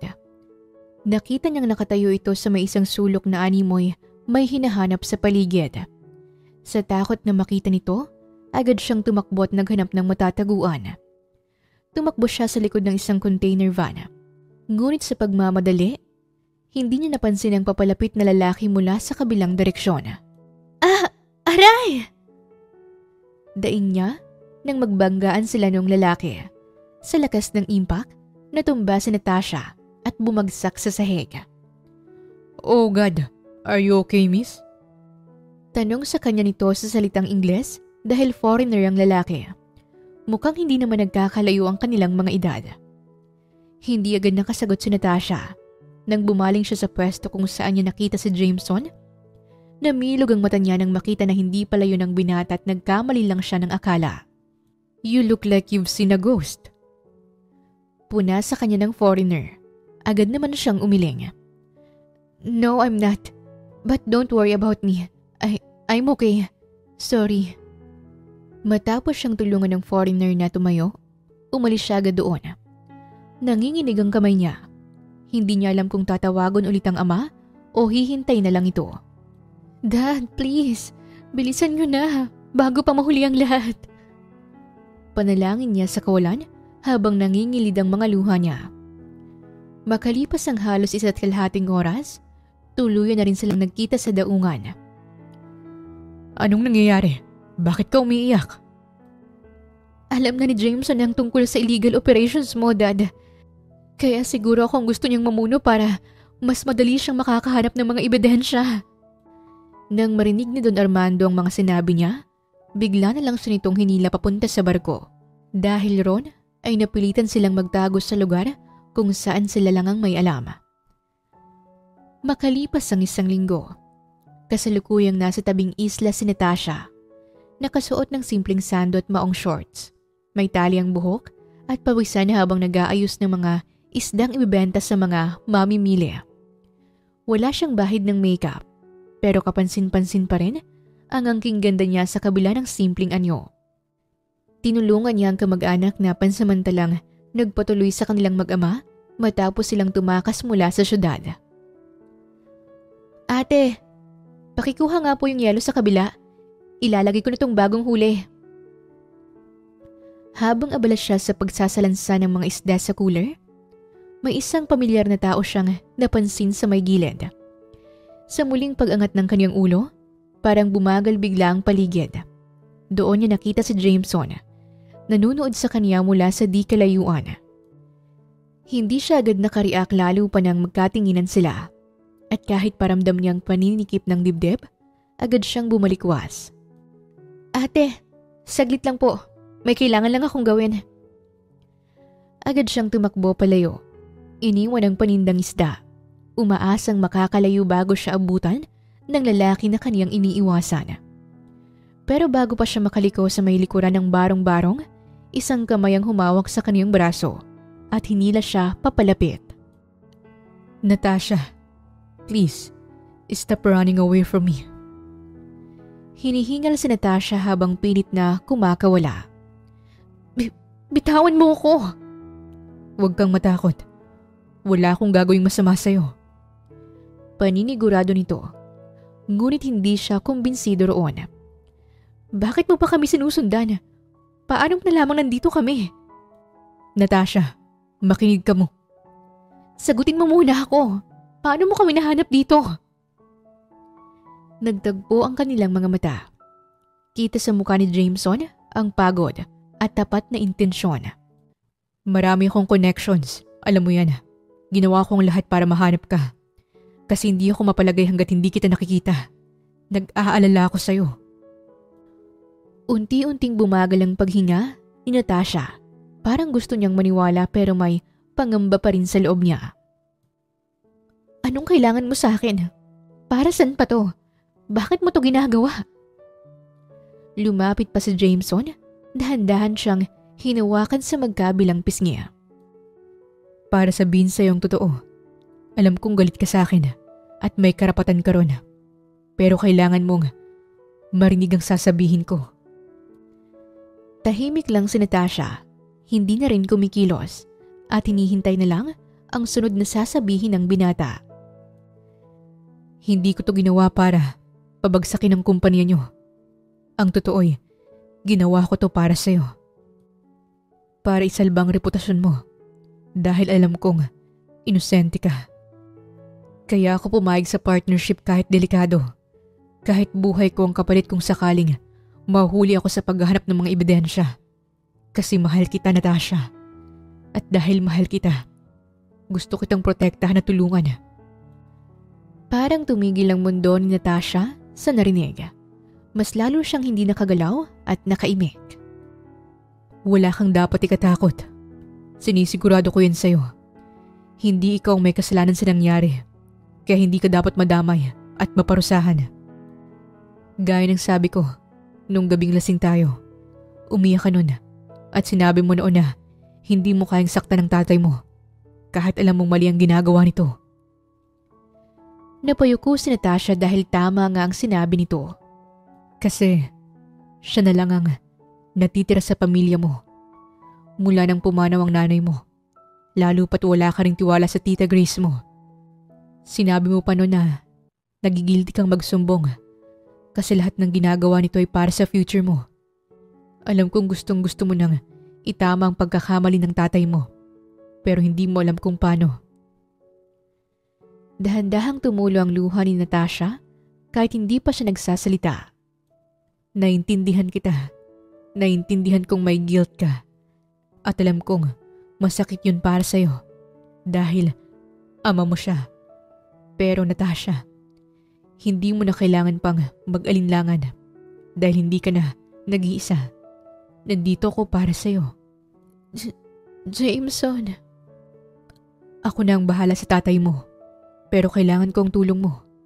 Kailangang itama to at mas magiging madali kung magkasama tayo. Huwag mo na akong itaboy, please. Samahan mo akong tapusin to. Para sa'yo.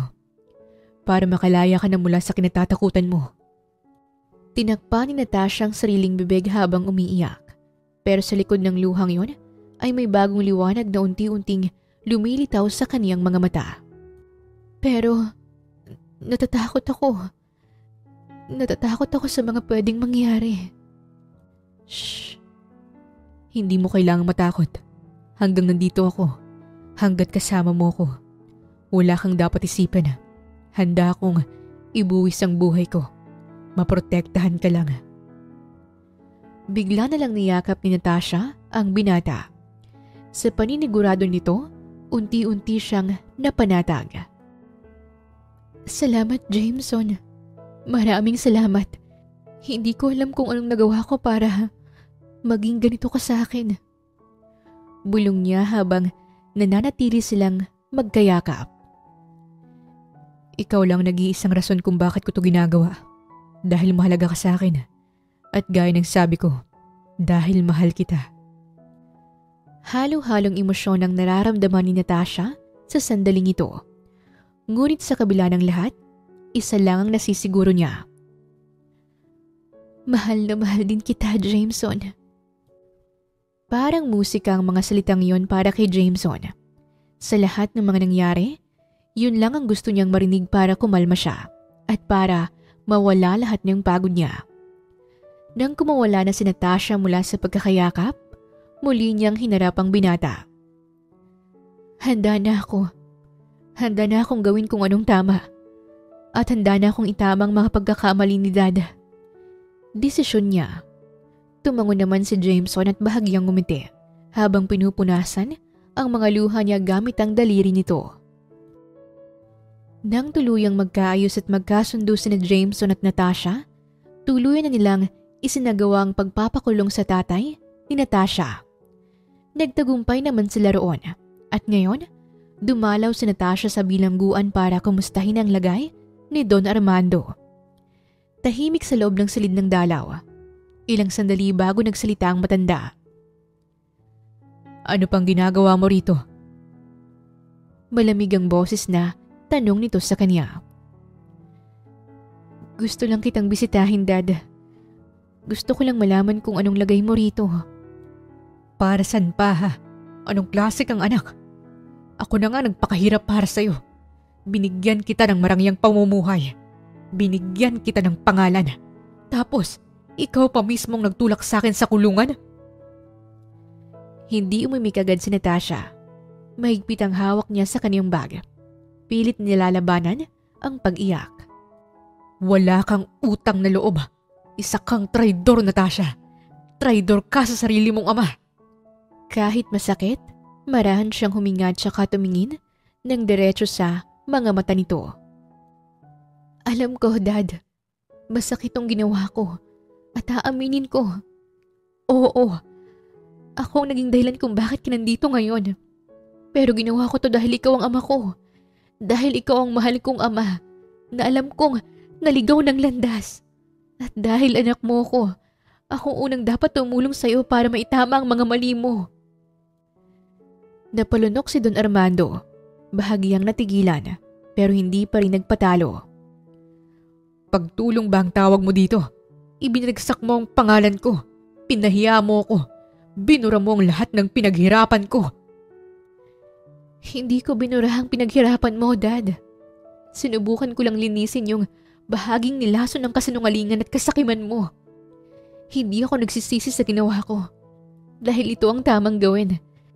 Dahil kung palalagpasin ko lang, mas lalo kang mapapahamak. Mas lalo mong ilulubog ang sarili mo sa kasalanan. Nanginginig ang boses niya pero buo ang loob niya sa bawat salitang binibitawan. Alam mo kung anong klase akong anak, Dad. Anak akong handang itaya ang pagmamahal mo sa akin para lang maipaglaban ka sa katuwiran. Anak akong mas pipiliin na masaktan ka pansamantala kesa pabayaan kang tuluyang mawala sa akin dahil sa sarili mong mga pagkakamali. Natahimik si Don Armando, hindi makatingin ng direkta sa anak niya. Pasensya ka na kung ako pang naging dahilan ng pagkakakulong mo. Pero hindi ako hihingi ng tawad dahil ginawa ko ang tama. Sana balang araw makita mo yun. Hindi para sa akin, kundi para sa sarili mo. Tumayo na si Natasha. Pigil ang luha niya habang nililisan ng mesa ng dalaw. Hindi na siya lumingon pa. Nais niyang tandaan ang sandaling yon bilang isang tamang desisyon, hindi isang pagsuko. Pagkalabas niya ng kulungan, mas gumaan na kahit papaano ang pakiramdam niya. Mula roon, ay dumiretso siya sa sasakyan kung saan naghihintay si Jameson sa driver's seat. Pagbukas niya ng pinto at pag-upo, agad siyang tinapunan ng masuyong tingin ng binata. Kamusta? Hindi agad sumagot si Natasha. Tulad ng dati, sinulyapan niya lang ito at saka pinikit ang mga mata, sabay hinga ng malalim. Nagawa ko na rin. Mula nang tuluyan siyang makulong, nagawa ko na ring harapin siya. Sa kabila ng mga masasakit na salitang binitawan niya. Masaya ako dahil alam kong ginawa ko ang tama at hindi ako nagpadala sa awa. Ano bang sabi niya? Masakit. Tinawag niya akong traidor. Wala raw akong utang na loob. Natahimik si Jameson. Hinawakan lang ang kamay niya. Pero okay lang. Umaasa na lang ako na balang araw, maintindihan niya rin ako at magiging okay kami. Dahil doon ay niyakap siya ng binata. Proud ako sa iyo, mahal ko. Ngumiti naman siya, pero halatang may dinadalang mabigat pa rin sa dibdib. Maya-maya, nang kumawala na si Jameson sa pagkakayakap, ibinaling niyang tingin dito. Mahal ko, may kailangan akong sabihin sa'yo. Hindi malaman ni Jameson kung bakit bigla siyang nakaramdam ng kaba. Siguro'y dahil napansin niya ang seryosong ekspresyon ng mukha ni Natasha. Anong sasabihin mo, love? Buntis ako. Diretsong sabi nito dahilan para mapasinghap si Jameson. Nanlaki ang mga mata nito at halos hindi makapaniwala sa narinig. Nanginginig pa ang labi nito sa pagkagulat. Teka, seryoso ba? Buntis ka? Tumango si Natasha habang kinikilig. Ngunit napatakip siya bigla ng bibig matapos himatayin si Jameson dahilan para dali-dali niya itong dalhin sa pinakamalapit na ospital. Habang nasa private room sa ospital, ilang sandali ay bumukas na ang mga mata ni Jameson. Pansin ang pagtataka sa mukha nito. Kumukurap-kurap ito habang tila sinusubukang alamin kung nasaan siya. Bakit ang puti ng paligid? Buhay pa ba ako? Dumungaw si Natasha mula sa gilid. Natatawa ito habang naalala ang nangyari sa binata.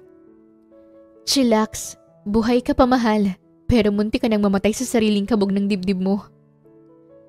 Napakurap-kurap si Jameson na bumaling sa kanya. Anong nangyari? Nasagasaan ba ako ng feelings mo? Corny mo? Hinimatay ka lang naman matapos kong sabihin na buntis ako. Napatuwid ng upo si Jameson. Hawak ang dibdib. Parang may mini heart attack ulit. Wait, hindi pala panaginip yun. Totoo yung sinabi mo? Magkaka-baby na tayo? Oo nga. Naka-4 na test kit na ako. Tapos isang OB check-up. Confirm na confirm. Huwag mo sabihin hihimatayin ka ulit. Iiwan talaga kita dito. Napataw na lang silang dalawa pareho. Maya-may napatingin si Jameson sa tiyan ni Natasha. Sabay dahan-dahang lumapit at marahang hinaplos ito. Nandiyan na ba siya ngayon? Marinig niya na kaya ako? Nandiyan na siya pero syempre, hindi ka pa niyan maririnig. Tugon ni Natasha habang natatawang umiiling. Ngunit ang tawa na yon ay may kasamang kilig dahil kita niya sa binata ang excitement nito para sa magiging baby nila. Isipan na kaya natin siya ng pangalan. Suwestyo nito. Excited ka talaga masyado. Hindi pa pwede. Hindi pa nga natin alam kung babae siya o lalaki. Oo nga no. Sayang naman. Excited pa naman ako. Ako rin. Excited na. Excited na akong ikwento sa anak natin na may tatay siyang hinihimatay kapag nalalamang buntis ako. Muli silang natawa hanggang sa ang simple nilang tawanan ay nauwi sa harutan. Nang mahuli siya ni Jameson, mahigpit siya nitong ikinulong sa mga bisig nito mula sa likuran. I can't wait to see you carrying our child. To hear their first cry. To hold your hand habang pinapalaki natin siya. I can't wait to build that life with you. Mahal ko. Dahan-dahang umarap si Natasha sa kanya. Halatang nabigla siya sa bigat at lalim ng sinabi nito. Pero may ngiti sa kaniyang mga mata. Sure ka na ba talaga? Wala nang atrasan to. I'm emotional.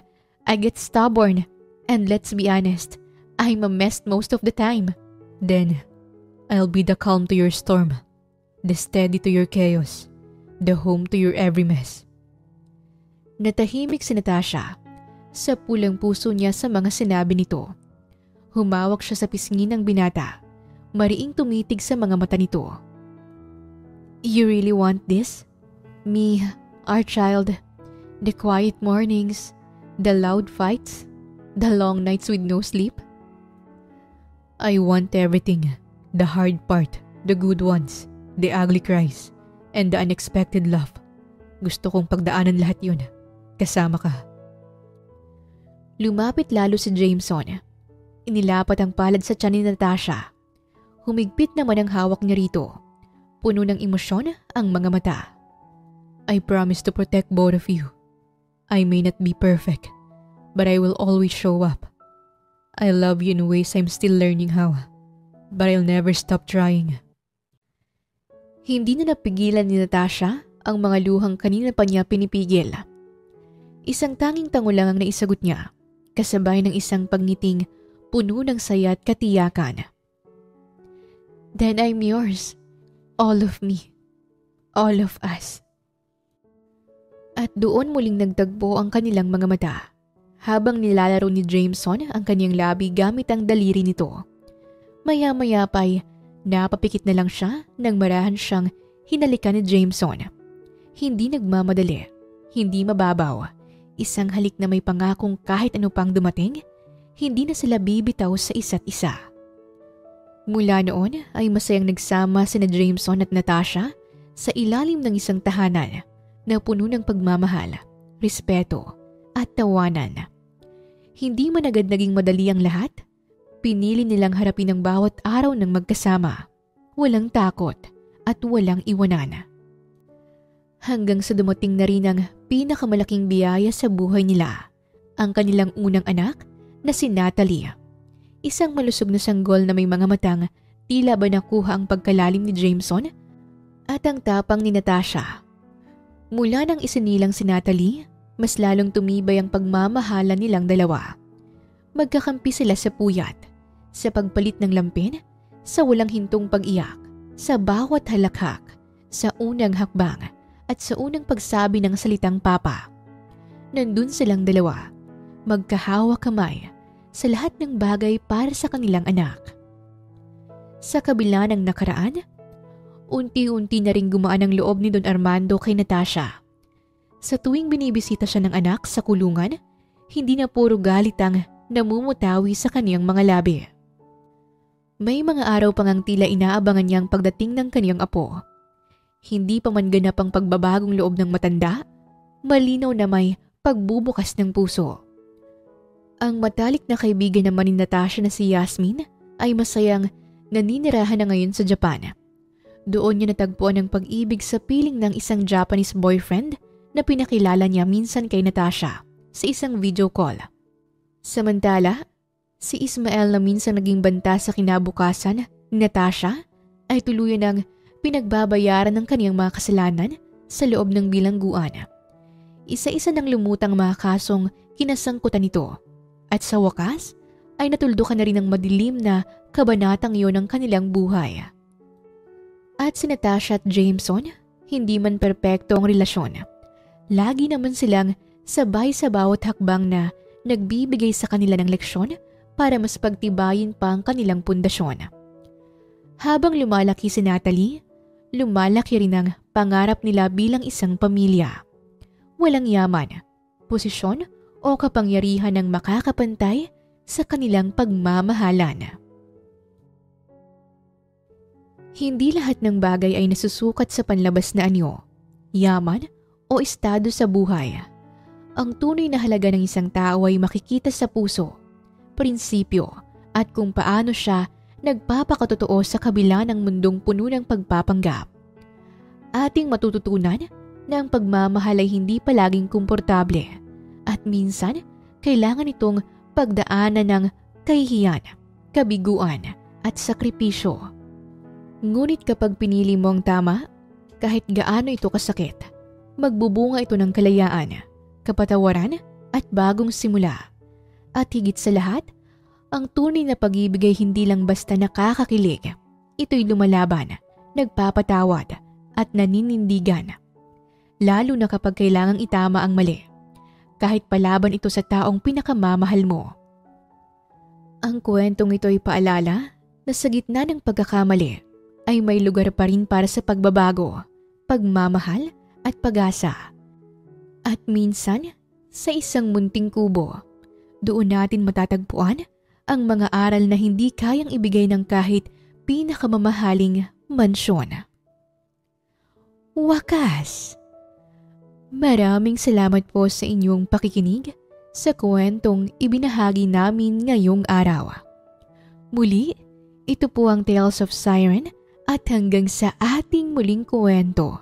Maraming salamat po.